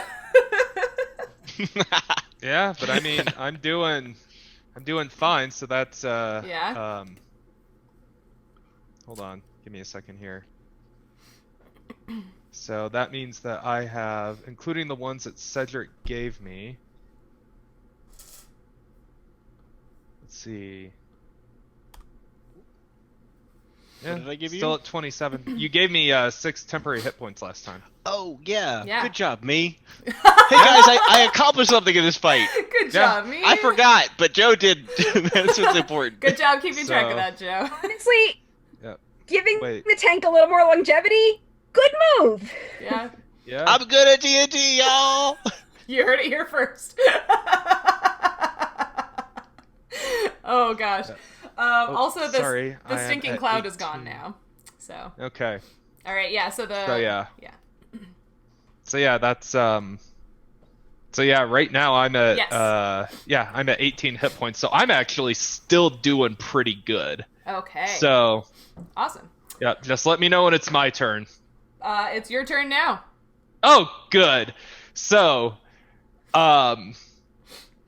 Lucanus looks Thenga deep in the eyes. Oh god. Here we go. Takes, he stows his Morning Star in his battle axe, and he does his rage thing, so he gets all scary, Again. Yep. And I'm going to use my greatsword. Okay, so you're stowing 2 weapons and drawing a new weapon and attacking? Okay. Yeah. Sure. I haven't been real rulesy on the stowage of weapons. If you wanted to drop them, you'll just have to pick them up again later. So yeah, that's fine. Yeah. Use your Right. sword. Yeah. So I rolled a 6, and then we got a +4, +5 attack bonus since it's a two-handed. Oh, sorry. So it's +3 for your for your base attack bonus since you're level 3 because I messed up earlier. Plus okay. 6 for your strength. So that's 6 plus 9. We'll make it a 15. 15. Her arm. Oh, sorry. Yeah. So that's her armor class is not a 15. It is higher. So you miss. It is higher. Mm-hmm. I miss. Wow. Yeah. But what about the attack bonus on the greatsword? Is that? So I think I said this last time. So the attack bonus that's written on your weapon is your base attack bonus plus your strength bonus. So you either add the attack bonus or you can math it out yourself. But you don't add all of those things because that would basically be counting those things twice. Oh, I see. Okay. Well, that didn't work the way I wanted it to. Yep. That's okay. That You're right happens. there with her. Yep. Okay, that was Lucanus. You're raging again. Kay. You're all the way over here in the corner. Okay, I'm going to. I can like run through-ish Fletcher. Like I can cross through his square. Right? I mean, unless he doesn't want to let you pass, but I'm assuming. Yes, he's nodding his head. Yes. Okay. Yes. Yeah, you can move past your allies. Thanks for letting me pass. Oh, you guys are allies. Aww. The whole wolf thing, that was dumb. So I'm going to move to something else. Sorry. I thought it was fun. Yeah, sure. Whatever. I liked the style. So I'm going.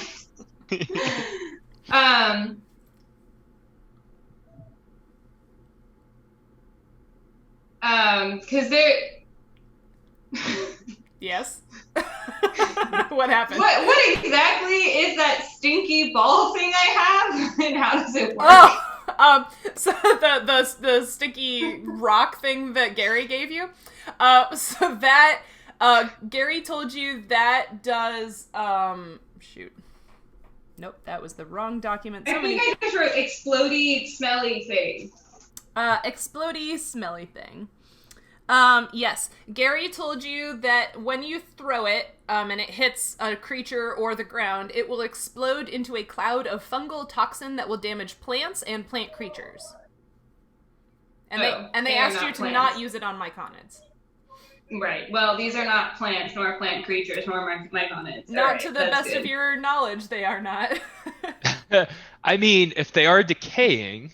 Well, there are fungi involved, which are plants, whole nother as story. per. Emily's like, oh god. Well, Kay pulls out the green arrow. My god, you're making me look all this stuff up. I love it. Back in the book. Something, save this city. Something. Something, I hope I hit. She's attacking the green one. Which is only appropriate. Okay.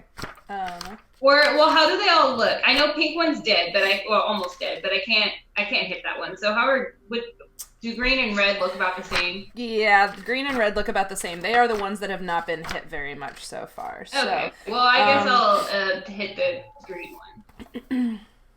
It's really just between those three and the dog, isn't actually, wait, I have a question. Yes. I'm sorry, I have so many questions. No, it's okay. Since Cedric is not battling it because he is like dry heaving, is the red one technically in combat? Would I get the -2? It attacked him. They are in melee. Yeah. Yep. Damn. Well. Alright, green one it is. Okay. Are you ready? Yeah, you said that you're attacking the green one? Or you're using the green arrow on which zombie? On the green one. Okay. Green on green. I feel like I should get like a double combo or something. I know, right? All right. Double Don't fail me combo. now. Die. I want to know what this thing does. I hope it doesn't blow up in my face. Oh, I'm rolling extraordinarily well. It's 24. Wow. Yeah, you hit it. Roll your normal damage. Roll my normal damage. A 1. A 1. Okay. Maybe the special arrow special will do something to make up for that. Cedric and Kay, make perception checks. Oh boy. Okay. Alright. I'm not on that sheet. I guess it could be. Okay. Alright, come on, Die. You're doing so well. That is... Oh, I man. got a 16. I got an 11. Okay.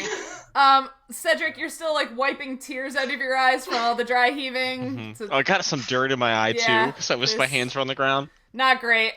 Kay, you shoot the arrow and similar to the red one, you notice that it feels like it is slightly more accurate on its own. And when it hits the zombie, you see this sort of like patch of flesh on the zombie that gets discolored, but nothing seems to happen to the zombie. Bummer. I'm really sorry you used cool arrows that have effects that don't work on zombies twice. So they were really great ideas, but zombies are weird because they have a lot of immunities. Yeah, I was hoping that, like, maybe they were, I don't know, special in a way that they would be good against zombies, as arrows, as we have found as they go through the wolf, were not good. So I was like, oh, maybe these are going to be something random, and who knows, hopefully they'll be helpful, but apparently they both are not. I mean, you still got to do damage with them, and they do have an attack bonus to them, which makes them better at hitting, but yeah, they're just effects that didn't work on zombies. But that's okay. I mean, you learn by experimentation. Yeah. I could have just asked Fletcher what they were, but nope. Speaking of Fletcher, it's your turn. The tent is burning, really burning now. Yeah, what else would you like to do? I moved down here. Seeing that, like, when I tried to cast the spell, I could even hear myself speak, and so I don't know. I am thinking, because I could cast more and am not now, I am suspecting the dog creature, but I do not know how far its effect goes. Mm-hmm. So I moved down here and instead have to rely on using my light crossbow, which I will aim at the green undead gnoll. Marvelous. That was a good suspice. All right. Roll Okay. an attack. I never do regular attacks. Okay. Well, I don't think I have plus like anything with this thing. Well, it should be your base attack Besides my base attack. and your dex. Okay, well that's still only a 7, so it doesn't do anything. Nope, okay. So yeah, the bolt looses from your crossbow and kind of goes into the side of the tent. But yeah, it does not hit the gnoll. Wow, that is the top of a new round. Nautia, what you got? Oh, right. Seeing Barika looking like she's about to take care of that wolf, I'm going to do something about all the gnolls that are just all up in Cedric's business, and I'm gonna which one looks the roughest right now? Pink looks real bad. Okay, of green and red, which one looks roughest? Sorry, I should've- Make a perception check. I don't care. I'll just go for green. I don't care. I don't care that much. Am I flanking? Technically? No. Not quite. Okay. 18 and 22. Yeah, yep. Nice. All right.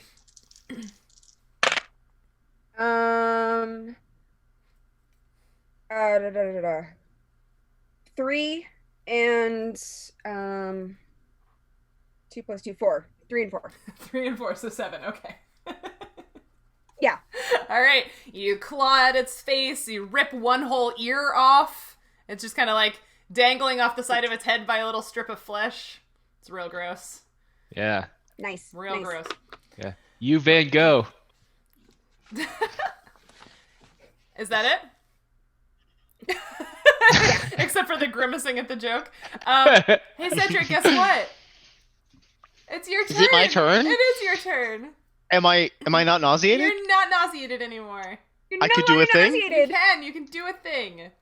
Go Okay. do a thing. I wanna like slowly rise from the ground in the most dramatic slow-mo fashion, like Yes. holding my warhammer up in the air and just like, by Mordet's beard, I banish you, you undead fiends! And I want to try and turn undead again. Okay, let's try that again. Okay. All the good vibes, y'all. All the good vibes.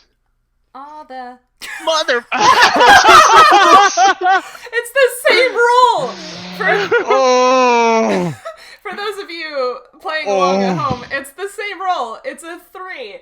Oh, and a Cedric. 3 on the table means that Cedric can turn creatures with hit die that are 3 fewer than his level. But since we've Okay. established that the party is actually level 3 because I had a huge brain fart, that means 0 hit die. All the undead worms and rats in the No, area rats are... have hit die. Oh, god damn it. All the undead worms. All those undead sea No elegants vertebrates. are Oh, totally no! turned away. Oh, now you've done it. Our podcast is gonna be so attacked. Oh no, not the sea elegans. Oh no. Yeah. I'm sorry, Cedric. I I wanted this to be your time to shine. I really did. Maybe. I'm sorry. Yeah, no, I'm not even gonna make that joke. Oh, I'm sorry, buddy.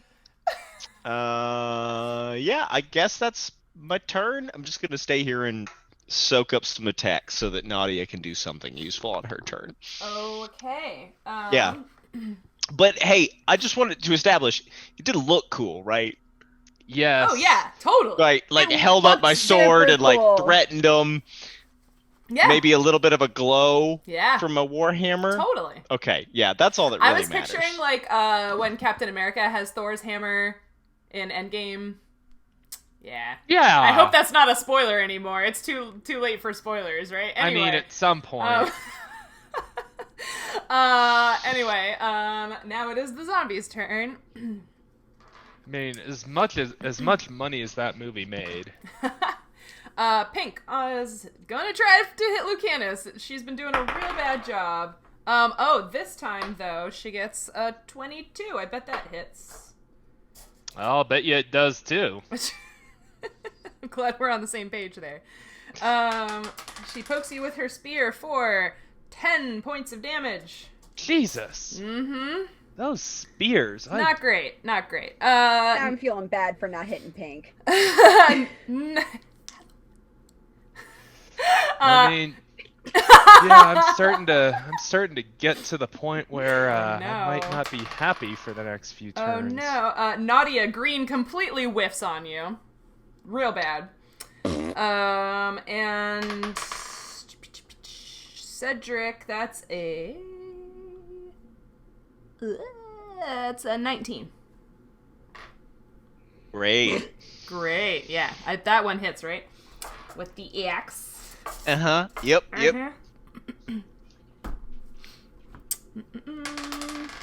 That is 5 points of damage. Cool. So as I like raise my hammer in the air, he comes in right underneath my hammer and just Oh, and I fall to the ground unconscious. No. What are you? You're at negative what? -3. Oh, That's fun. I'm so sorry to have ruined your moment like that. It's cool. It's cool. At least you didn't shoot me in the back. That sucks. Yep. Nancy. I said I was sorry, okay? Didn't we have a last time about how Cedric was supposedly over the shooting in the back, and now He's so over it. I mean, he says he's over here. it. And I shot Green Zombie in the back for you. I even tried a special arrow, and it didn't even matter.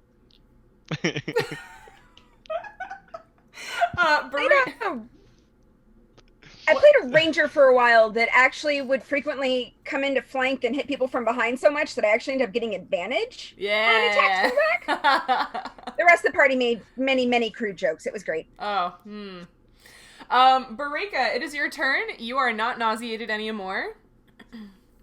So Barika is not taken to dramatic, so she's gonna down a healing shot as fast as possible. Okay.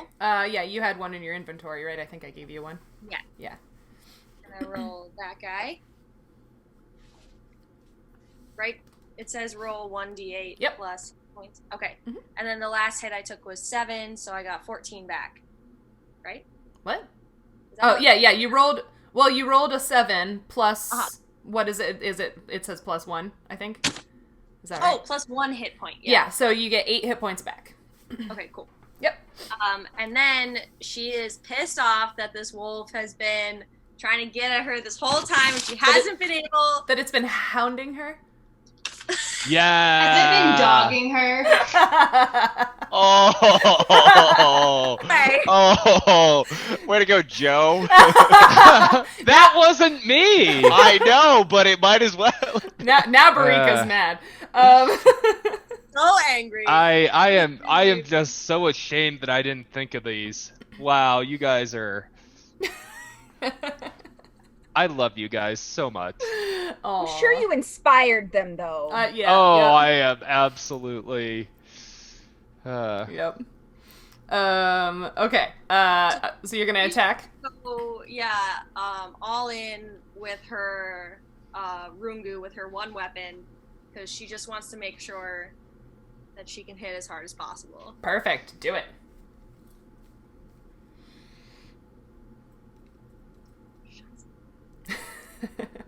What's the attack bonus on the weapon?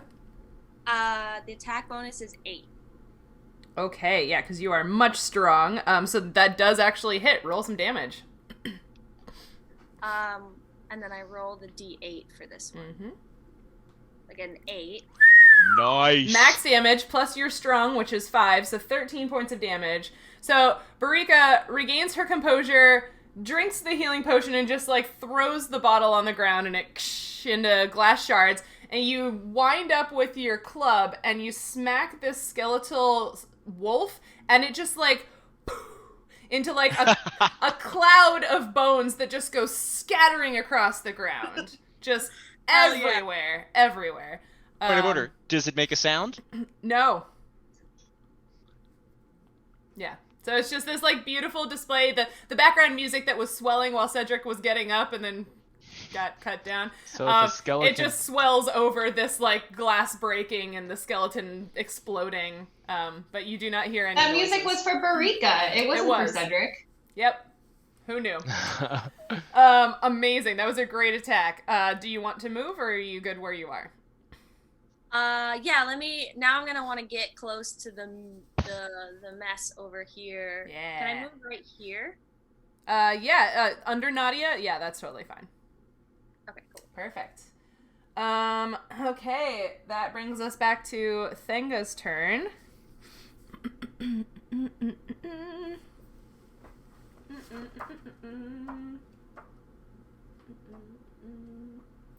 More spells.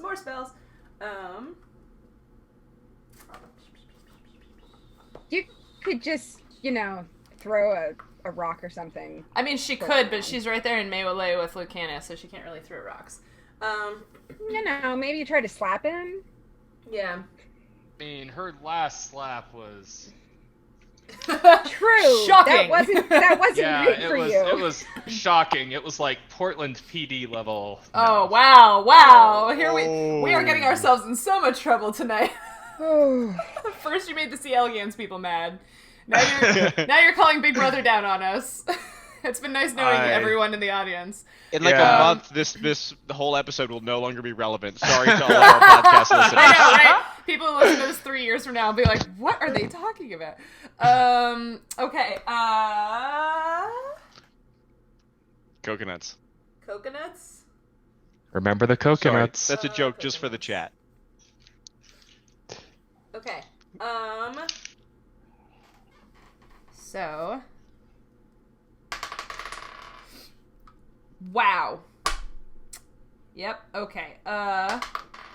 Okay. So it was not a critical fail. She did fail though. So she reaches out and tries to grab you again, Lucanus. And you just you were like, oh, I'm not letting this crazy lady touch me again because the last time was real bad. And you just scoot to the side, and she reaches out and swipes with her paw, and you can hear the crackle of a spell in the air, but it doesn't actually land on you. Good. Yep. Very good for you. Okay. Oh, and also, oh no, the wolf is dead. So, screw that. Lucanus, it's your turn. All right. Let's see. Well, yeah, Cedric went down, so I gotta go help him. So I am going to move here, and now, how does a healing potion work with the two-handed attack bonus?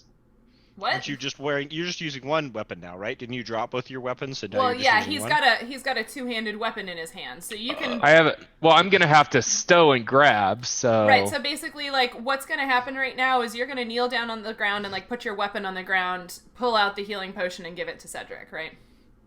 Yeah. Yeah. But I can't, yeah, I guess I wouldn't be able to. Okay. Yeah, I don't know how this two-handed stuff works, so. Well, you're not attacking Cedric, It's I only hope. for attacks. Yeah. Well, no, but I was gonna try to just sort of pour my healing potion on my sword and stab you. No, with it. you cannot both attack and give someone a healing potion, feed a healing potion to an unconscious ally at the same time. Okay. Feeding a potion to an unconscious ally is your standard action for the round, so you can move and do that. Well, that's what I'm gonna do. I'm gonna feed Cedric some granola. Do that. In the meantime, does a 16 hit your armor class?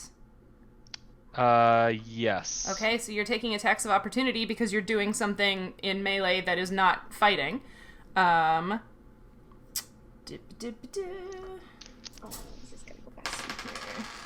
Yeah. That's 7 points of spear damage, and then what melee weapon does Thenga even have? Oh, that's dumb. Hey, I'm happy with dumb most of the time. But she rolled a 24 on a 23 on the attack, so, Right. So then she takes out a quarterstaff, just like not just like the one that Fletcher has, but a similar weapon, and whacks you in the back of the head for 2 points of damage. All right, this is It's a real old lady get off my lawn kind of vibe. Yeah, I am currently at 3 hit points, and that is including my rage hit points. I am glad I took that. Oh boy, I'm glad you started raging again too. Great. That was your turn.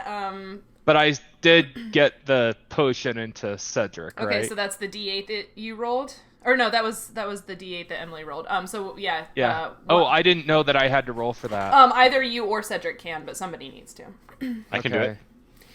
But I've been rolling very badly today. Yeah, should you do it, Cedric? Can we have Emily roll it for me? No. I just rolled. I got a 7. 7 plus 1 is 8 hit points, so that means you're back up with 5, right? Nice. Yeah, big ol' 5 smackaroos. Cedric regains consciousness. Amazing. Okay. You can see all of this from a distance, yeah.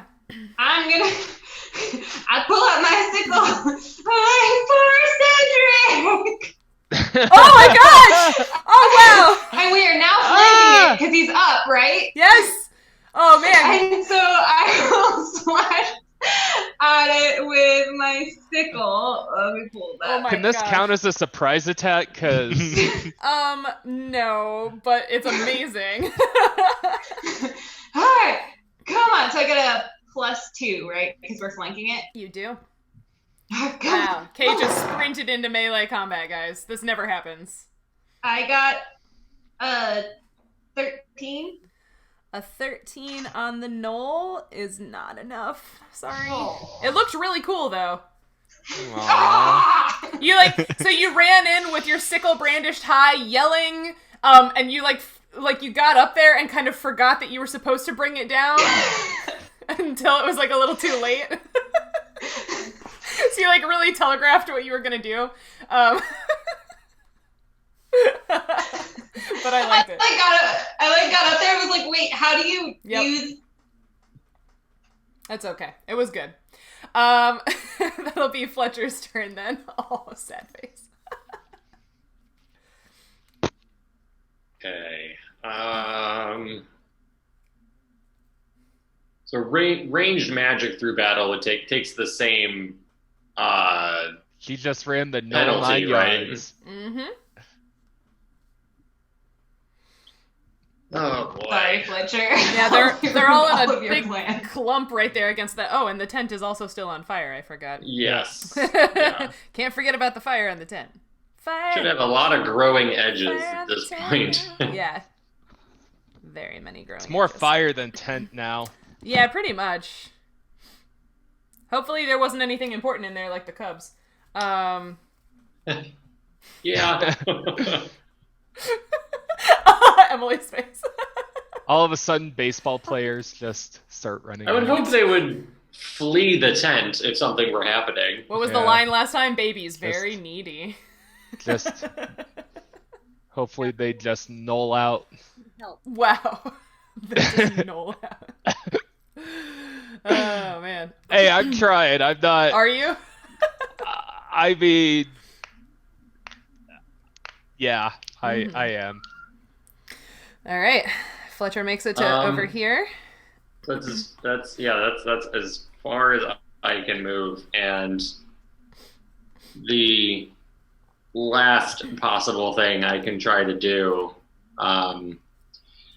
is try to cast Scorching Ray on Thenga. Ooh. Ooh. So that Spell? it's a ranged touch attack with a ray of scorching flame. It is a ranged touch attack with no saving throw. Mm-hmm. Cool. So I just get to roll. What do I roll against? So you're rolling against her touch AC. So you roll a normal ranged attack. Okay, so it'll still be normal range attack. Yeah. Yep. Just Oh my God. please don't hit me. Please be something good. 19. Hits. Okay. Scorch that lady. Thenga takes 4d6 fire damage. Woo! Oh. This is the right back at you from her shockingly grasping Lucanus. And 15 fire damage. Oh, that's a lot. Let me do some math. 15. Nice hit. That is a good hit. Yeah. Wow. Very nice. Yeah, so, you do this, and she didn't even know you were over there, so it just, smacks her in the side, and it's, like fire all down the side of her body, and she just, kind of, jolts to the side and looks in your direction and growls real deep. Still with those crazy eyes, which I guess you're seeing closer up than you had before. I just do a slow middle finger. Do you crank it up, or do you No, it's just like a... Oh, nice. Yes. Yeah. Caster v. Caster. Amazing. That was a great spell to pull out there. Nautia, we're at the top of the round again. Can I do one claw on each of those two gnolls right in front of me? Green and then pink? You can't reach pink, but you could do one on green and one on red. Or you could move to get green and pink. Yeah, can I just kind of swing around over the tent and hit both of them? Because I really want to hit both of them. I'm mad about not hitting pink before. All right. One of those is, so green is 14. Hits. All right. And pink was a natural 20. Wow. And a 2. So just 20 without the confirmation. And then, but both of them hit. So, on 4 on green. 4 on and 3, 4, 5 on pink. 5 on pink. So you, with each of your claws, pink crumples. It was really fragile. Green is looking real bad now, especially compared to red, but it's still there. Nice claw attack. Cedric, you taste leaves and nuts and berries and stuff in your mouth. There's a little bit of a... Yeah. It's a little dry. Where's my Nalgene? So Cedric just still lying on the ground, like kind of pushes himself up on one arm, reaches out, looks up around him, sees just gnolls everywhere, blades flashing. Lucanus kind of flanked on both sides, just is gonna dripping blood. So he's gonna reach out and grab Lucanus and cast Cure Moderate Wounds on Lucanus. Oh, are you sure? You want to cast a spell in I'm at 5 hit points. Okay. If they go down again. Yeah. There's another healer real close. Yeah. Okay. For 12, you gain 12 hit points. Nice. Cedric is self-sacrificing. I'm gonna guess a 22 and an 18 both hit. Fuck me. Yeah. I mean, we're friends, but yeah, that's 12 points of damage. Cool. I'm 12, unconscious again. You get 12. How unconscious? -7. That's not great. Oh, that's real bad. Yeah, that's real bad. Sorry, buddy. But you saved Lucanus. Now the zombies. Let's see. Green did not love getting attacked by Nautia. That was less than ideal.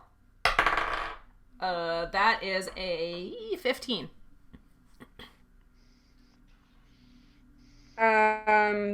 It's flat-footed armor class, yeah?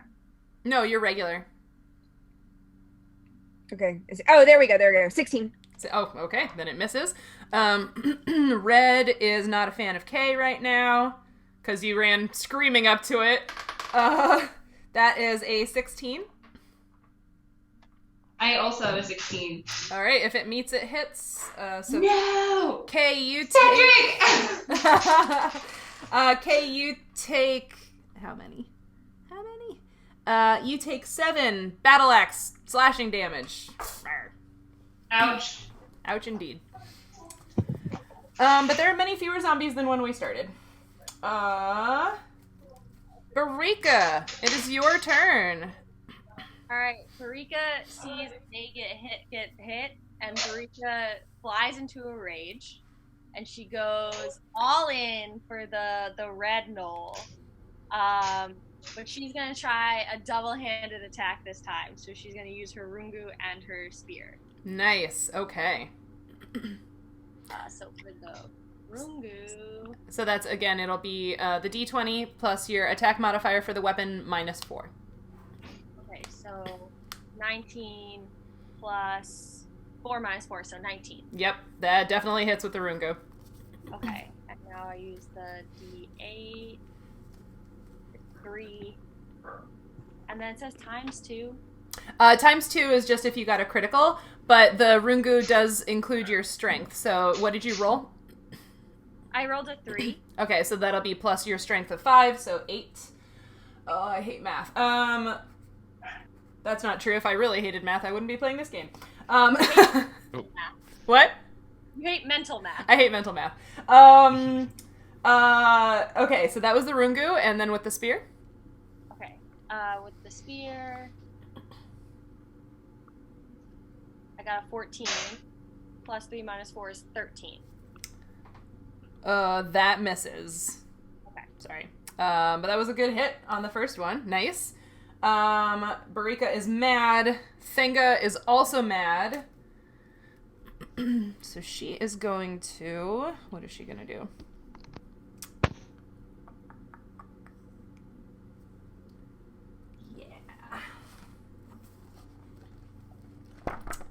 Yeah. Yep.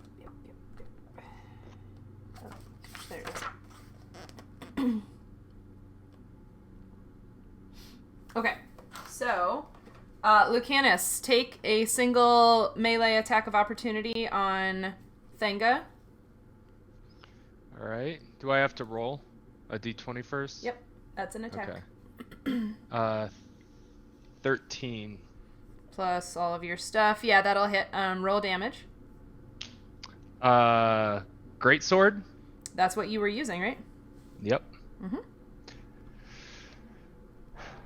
9. 9 damage. Okay. Well, 9 plus 1.5 strength, so that's... What? Oh, it's 2d6 on the sword. Okay. Yeah. 2d6 on the sword. Plus 6, so 9, so 15. Yeah. Okay. Okay. And then you see drawn more squares. A square. I don't like the squares. I know.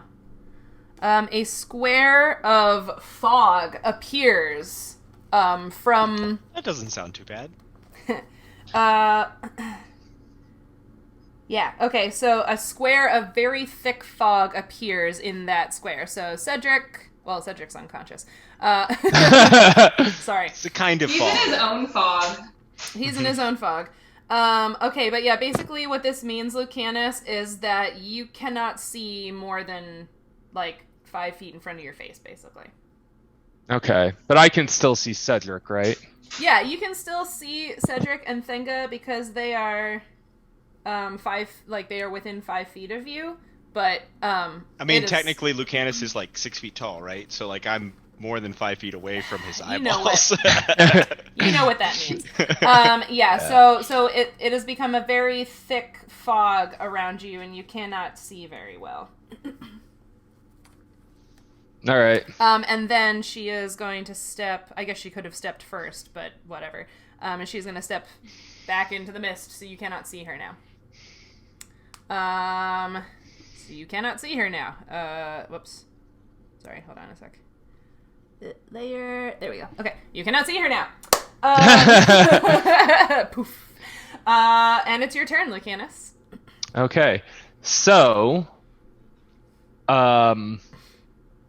yeah, since I am not actually in combat with anyone right now, right? Yes. Hold on.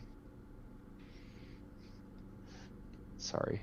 Since I'm not in combat with anyone now, I can move down here and administer the healing potion, right? You can.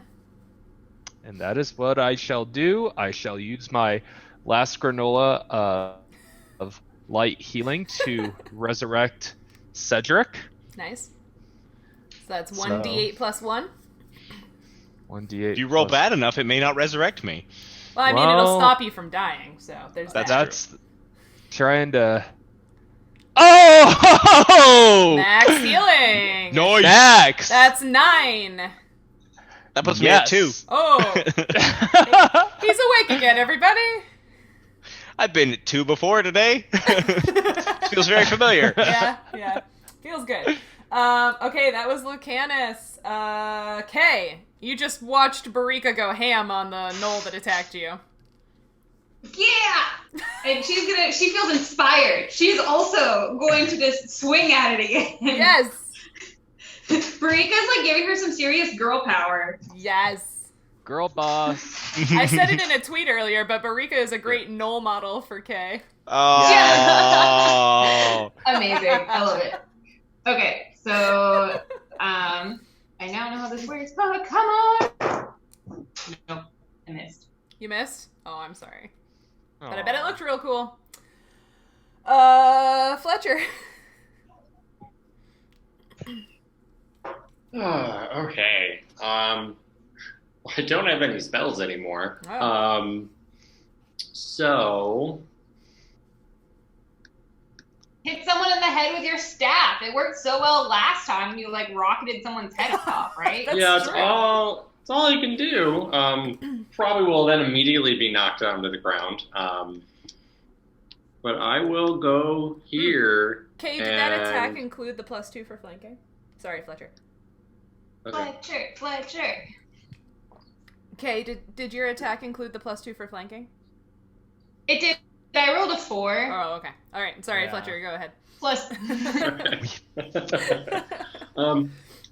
So then, since I know I've exhausted my prepared magic for the day.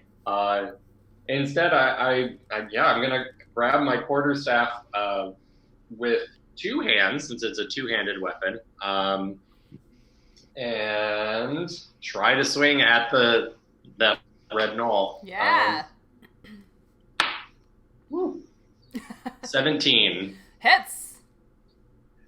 With that die literally at the edge of the table about to fall off, so I wouldn't have been able to use that roll. Oh man, that's a good one. So I said I never. So the damage says 1d6, 1d6.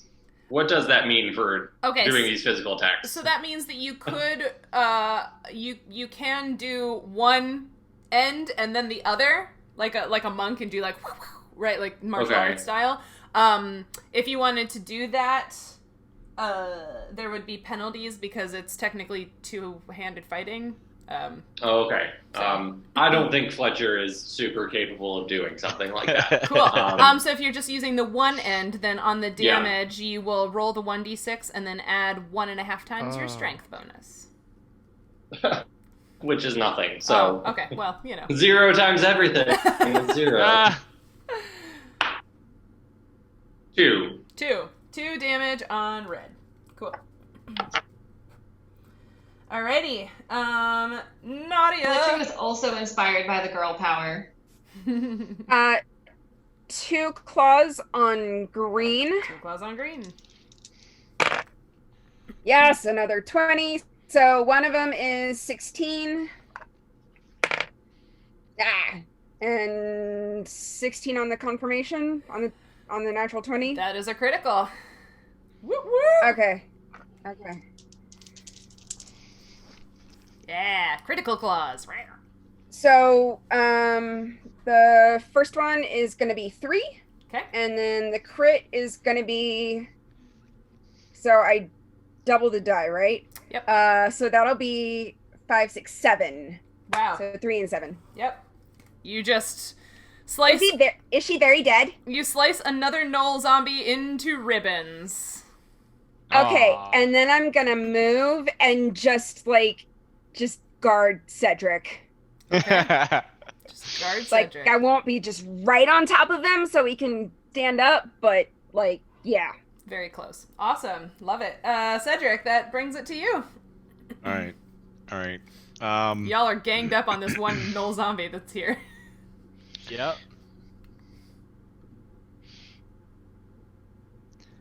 I'm so torn. Feels silly to.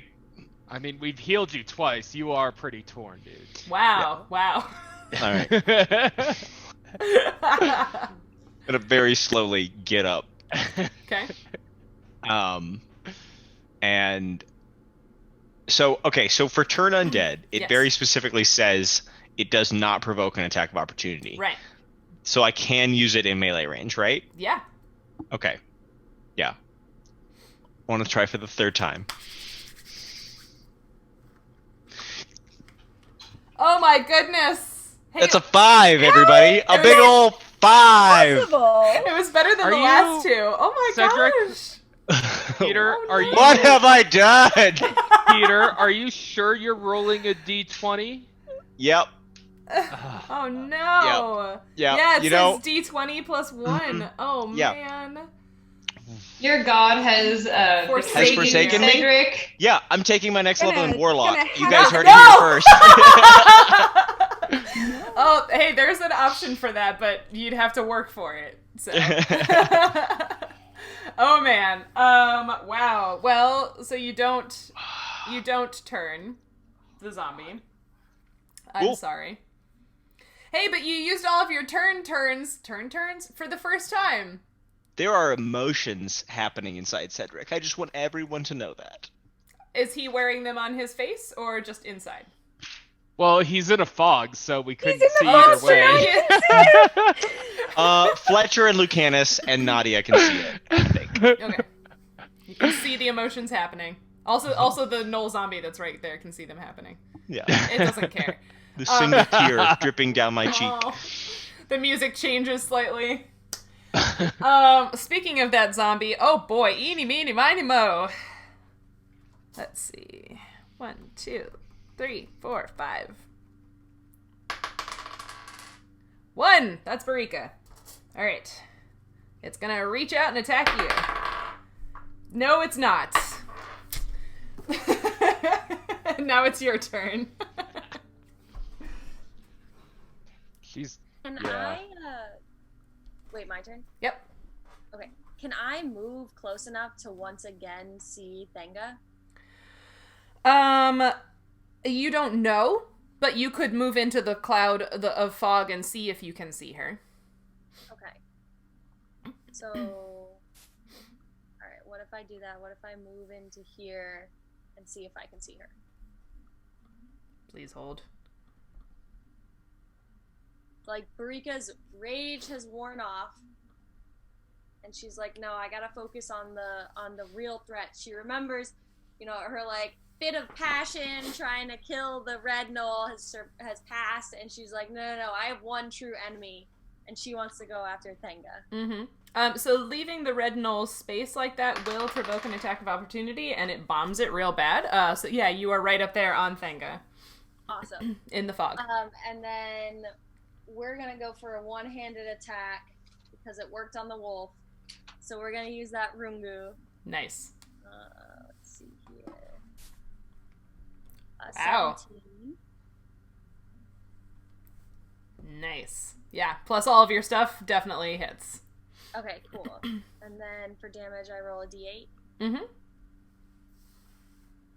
2 I got plus 2. your 5 is 7. Yeah, she does not look great. Ooh. Yeah. Yeah, you hit her real hard, and she's taken several good hits. Yeah, she does not look great. So that was your turn. And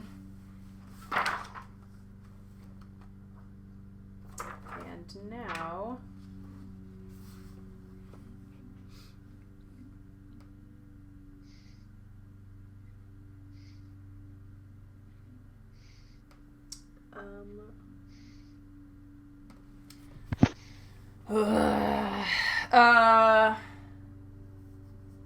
Yeah. Take an attack of opportunity on her with the Rungu you just used because she is casting a spell. Okay, what does that mean? Basically, she's doing something that doesn't involve hitting you, so she's distracted in, like, moving her hands and muttering to herself, so you get to hit her again with your Rungu. So With roll another attack. Yeah. Another d8? Another d20. D20. Okay, I got an 8. 8 plus your... what's your attack bonus with your Rungu? Is it 8? 8. If it meets, it hits. Roll damage. I'll heard it here. AC 16. 7. She was trying to cast a spell to get away, and you take her and club her in the head, and she crumples in front of you. But we can't see it. We No. don't know what's going on over Nobody there. can see it. But I bet we're here. Mighty whoop. Yes. Yeah, mighty woo! So yeah, from within the fog cloud, you all hear Barika whoop really loud. Whoop, whoop. Yeah. And Lucanus, it is your turn. All right. I'm so glad it was Barika who did it. Me too. That was great. Yeah, that was. Yeah. So I'm gonna move over here. I can. Oh, stupid. Let's see. Would I technically be in melee with that? No. With the red one? Yeah. You are. Oh, well, I mean like flanking. Sorry. You are not technically flanking it, but you are in melee with it. Would I be able to move? Would I be able to move like around here to flank it? The only place where you would be flanking would be either standing on top of the green one or standing on the other side of Fletcher from where you are now.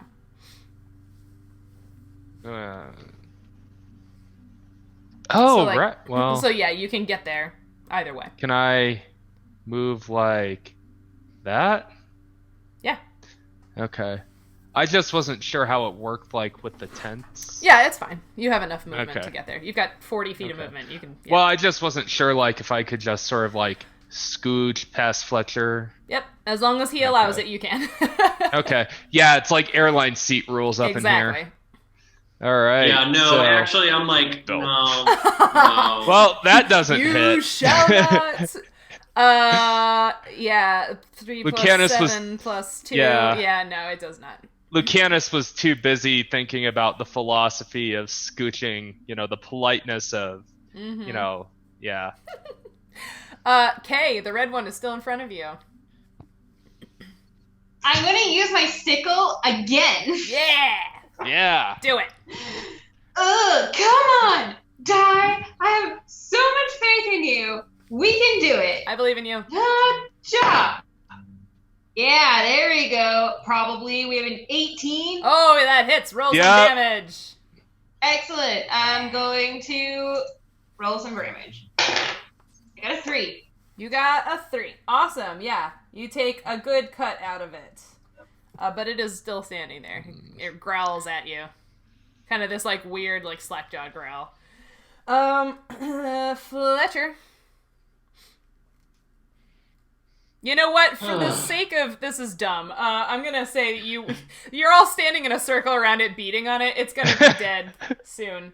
So let's just say that unless Fletcher, you really want to take another swing at it. Before I call it. That's literally all I was going to Kill do. it, kill it, kill Like, it. have you guys seen What, Shaun of the dude? Dead? Yeah. You know that Yeah. scene in the bar? That's exactly what I have I was imagined. just thinking that. Yeah. Fletcher, take Can't one more. Stop Us Now is playing in the background. Queen is not a sponsor. Why We're is just- Queen still on? Can't stop us now. Do you want to take one more hit, or do you want to call it?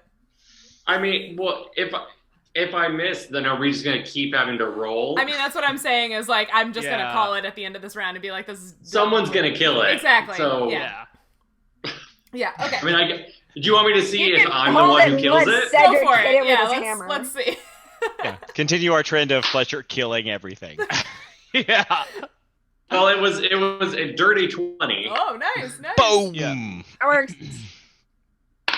and 5 damage. Oh wow, it's really, really close now. It's not all the way dead, but I mean, over the course of the next turn, it's gonna get dead. So yeah, we're good. Congratulations, everybody. That was a really long, complicated combat. You did amazing against your first caster enemy. Way to go, everybody. Also, Amazing. also Might be huge props to Emily for doing such a great job in her first ever D&D game combat. That was amazing. So good. Yeah. How do y'all feel about taking a super quick bio break before we come back and talk Gnoll science? Yeah? I am Okay. fine with it. We're gonna take a super duper quick, like 5-minute max bio break, just real quick, and then we'll come back and talk hyena science, okay? Alright, we will see you real soon. Fun.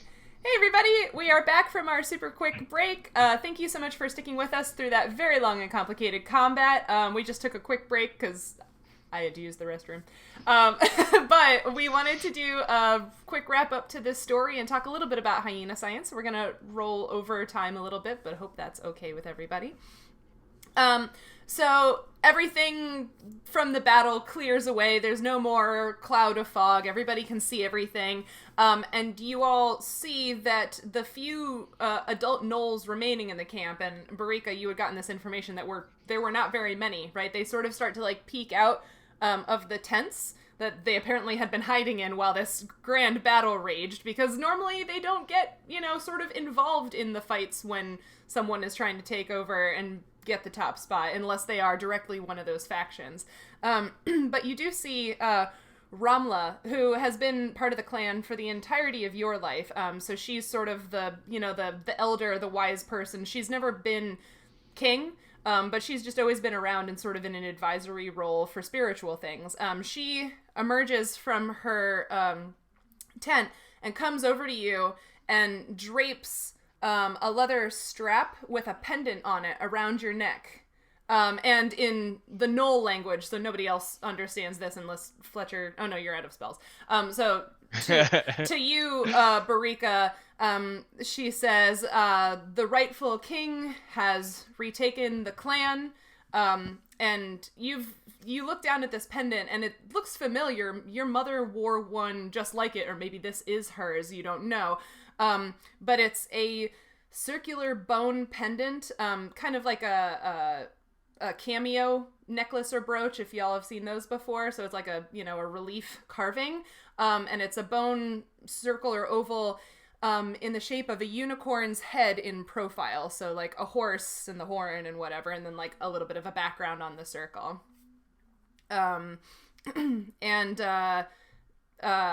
Basically what Ramla is intoning as she's doing this little bit of ceremony to rethrone you, as it were. She's saying that, like, this, and Barika will probably, if you all care about this, share some of this with you. But you are the rightful king, Barika, because your mother and her bloodline have ruled the Farrun clan for many generations. So it's only right that you are back up here at the top, and also that you proved you deserve to be here through combat. This unicorn pendant has been a symbol of the clan leader's power and their divine right to rule bestowed upon them by Ilana, goddess of the wilds. The unicorn is one of Ilana's symbols. So one of the reasons that your clan had fallen on hard times in recent generations, including the fact that you were born in an especially lean year, was, Ramla thinks, and many people in the clan thought, because the true unicorn pendant, which had been carved of marble rather than bone, had a gold edge, so like gold encircling it, and had been enchanted by Ilana herself and gifted to the Farrun clan leaders, it went missing. Ramla has no idea what happened to it. It disappeared before she was born. It might have been stolen by another Gnoll clan, or by a goblin tribe, or by some other creature, or it could have been lost, or it could have been hidden. She has no idea. It's probably not destroyed, because it's difficult to destroy powerful magical objects like that. But if the true pendant were to be recovered, it would be a valuable asset for the clan. So that's a bunch of information that you get, and you can share as much of that with the group as you want, or sort of like, translate for them as Ramla is talking to you, if you so desire. Would you tell them that stuff? Yeah, I give them like bits and pieces of that information as it comes out. Yeah. So yeah, basically that's what you get. That like they have that this clan was at some point connected to Ilana. That the unicorn is one of her symbols. That she had enchanted a unicorn pendant that this clan had as like a relic of sorts, and it is gone. But they would really like it back. Yep. So that's the story. Noted. Keep an eye out for unicorn pendants. Mm-hmm. Gold. With a little bit of gold around the edge. And that's basically the end of this story. We can decide whether or not you would allow them hospitality to heal up in your camp off screen. But I would love to, again, I know we're running a little over, but let's maybe take like 10 minutes to just sort of hit the highlights of how you and I sort of revamped and updated Gnolls as a species so that they're more realistic to hyenas, which they are inspired by. Yeah. Yeah, so let's start with, I guess, the biggest detail that was most important to this story. So this idea of who's in charge of the Gnoll or hyena clan and how that works. Yeah, so in the hyena clans, they're run along the matriline. So adult hyenas are up to 15% larger than adult female hyenas are up to 15% larger than males, and they're far more aggressive. So they're the ones that really run the show. Oh. And the way it works is it's youngest ascendancy. So it's the top ranking female, and then it's her youngest child, be it a girl or a boy child, and then after that her older children, because hyenas, they really do love their babies, and so the youngest baby needs the most help, so it's the second highest ranking. And then the way it works is, even if you're a boy, if you're the second highest ranking boy, if your mom's the matriarch, then you get to run the show as a little man. But the second you disperse, boys then go, it doesn't matter if you were a little princeling, you go to the very bottom of the hierarchy. So it's all the females, all their babies, and then the highest ranking male, the way that the male hierarchy works is just by tenure.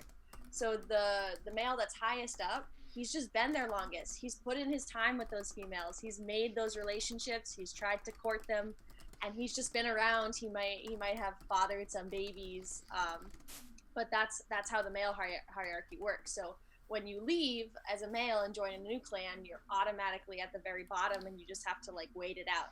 And you can wait it out, or you can try out a new clan, or you can get high up and then leave again. So there's sometimes secondary dispersal, but it really is females at the top.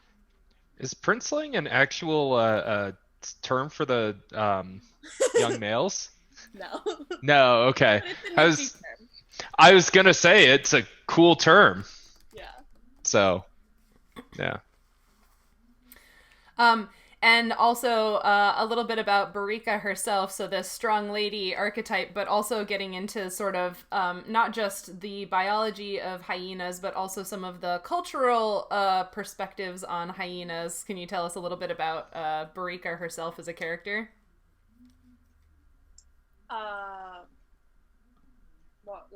What specifically? I know there was some part of her personality or her as a character that was sort of directly related to a cultural idea about hyenas. You don't have to share it if you don't want, but so we wanted Barika to be queer because hyenas in mythology were seen in a negative connotation as queer. They were seen as hermaphrodites. Because female hyenas have a near unique genital morphology where their clitoris is elongated into a pseudophallus, and their labia are fused into pseudotesticles. So it's very difficult, though not impossible, to tell a female from a male apart if you don't have binoculars. If you have binoculars, you can look at the tip of their phallus. And so a male phallus is pointy at the end, and a female phallus is blunted at the end.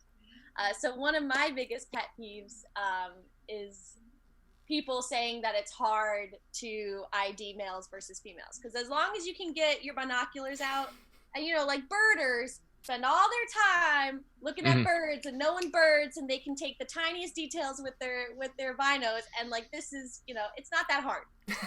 It's not hard, my point. So like Robert Sapolsky writes in one of his books that it's like nearly impossible to tell a male from a female. No, you can do it. You just have to know that small trick. So people a long time ago, and also like kind of not that long ago, thought that hyenas were hermaphrodites because they saw even the females with phalluses, and they're like, well, there's this folklore that like one year they were female and another year they were male, and they would like switch off between years. And it's not just with the spotted hyenas, because there's 4 different hyenas, but striped hyenas, basically the cultural dominance of the spotted hyena has kind of bled into all the other types of hyenas. So people thought that even striped hyenas, which don't have the genital morphology of spotted hyenas, they still got that same folklore, the same like queerness. So I wanted her to be queer to try to like retake that old image of them as being queer in a negative connotation. And I think it worked out really well subtly in the story. And then the other like highlight that we wanted to talk about, and again, we will expand on all of this a lot in the nature chat, so stay tuned for that. It will be published ASAP, where we will talk even more hyena science. But the last thing was something that the two of us kind of talked about, because not only are hyenas stigmatized for potentially being hermaphrodites in cultural stories, but they're also very often associated with night, death, witchcraft, black magic, that kind of stuff, which is why if you're familiar with 5th edition, Gnolls can actually create witherings, so a Gnoll zombie, basically. There is no such thing as a withering in 3.5, so I just made them Gnoll zombies, but same idea, right? That, like, you know, Thenga, being a Gnoll, has this sort of, like, affinity for black magic. And Emily and I had talked a little bit about why those things, like, why those stigma, or why those characteristics are attributed to hyenas in culture. Mm-hmm. Yeah, and that's because hyenas are scavengers, but like it's because they're able to be scavengers, so they will eat whatever they can get. But they do, it's depending on their circumstances. Like in the Mara, where I did my research, they can hunt up to 95% of their own prey. But they're known as scavengers. If you think about the Lion King, you think of them as scavengers, and that's because they're crepuscular, so they're mostly awake at dawn and dusk. And they're making their hunts at dusk, right as, you know, the researchers are going home.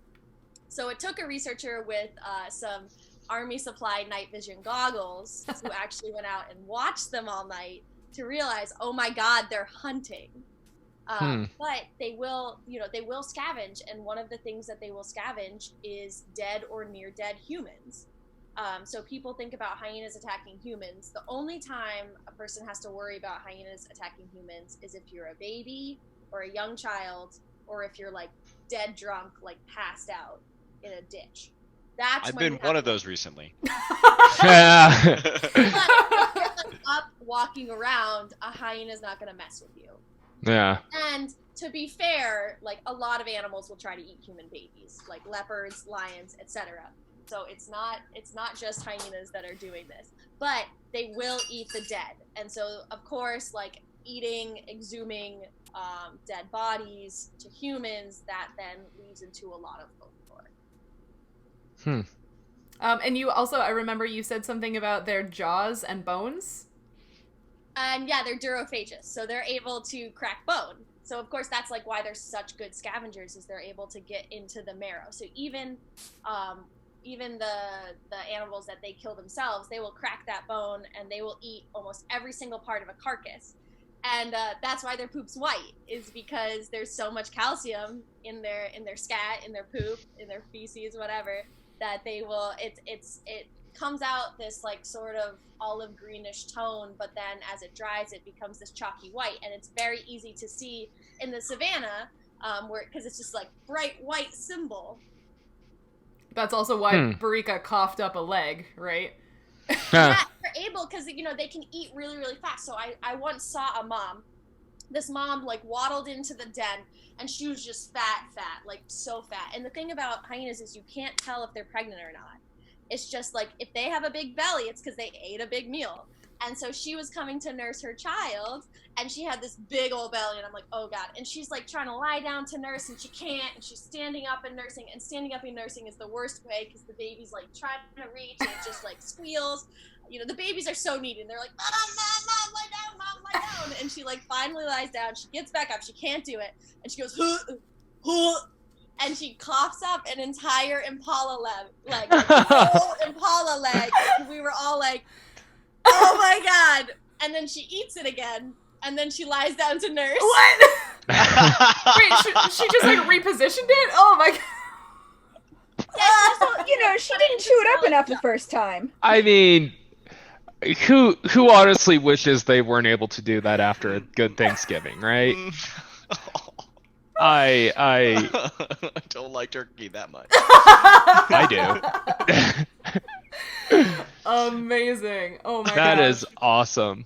So if you liked these hyena facts, stay tuned for the nature chat where we will explore all of the hyena facts in way more detail, talk to Emily about who she is as a human being, not as a gnoll, and also get her thoughts on playing D&D for the first time. But thank you so much to Qui-Gon Bowers and Veronica for hanging out in the chat. I see War Yoshi popped in to view for a little while, and there are some other people watching. Again, if you ever have questions for our cast, feel free to put them in the chat, because we love to talk about science. But we are a little over time because that combat was super complicated. So you will be able to catch us here again on... looks at calendar, August 8th. That's when we will be back. So 2 weeks from now, back here on Saturday at 6 p.m. Eastern, we will be back with more Arda. They're level 3. I had a huge brain fart, so we'll make sure that's all correct. And they will continue on with their journey through Arda, and we'll see what happens next. So once again, thank you ever so much, everyone, for watching, and we'll see you later. Bye. Bye. Bye.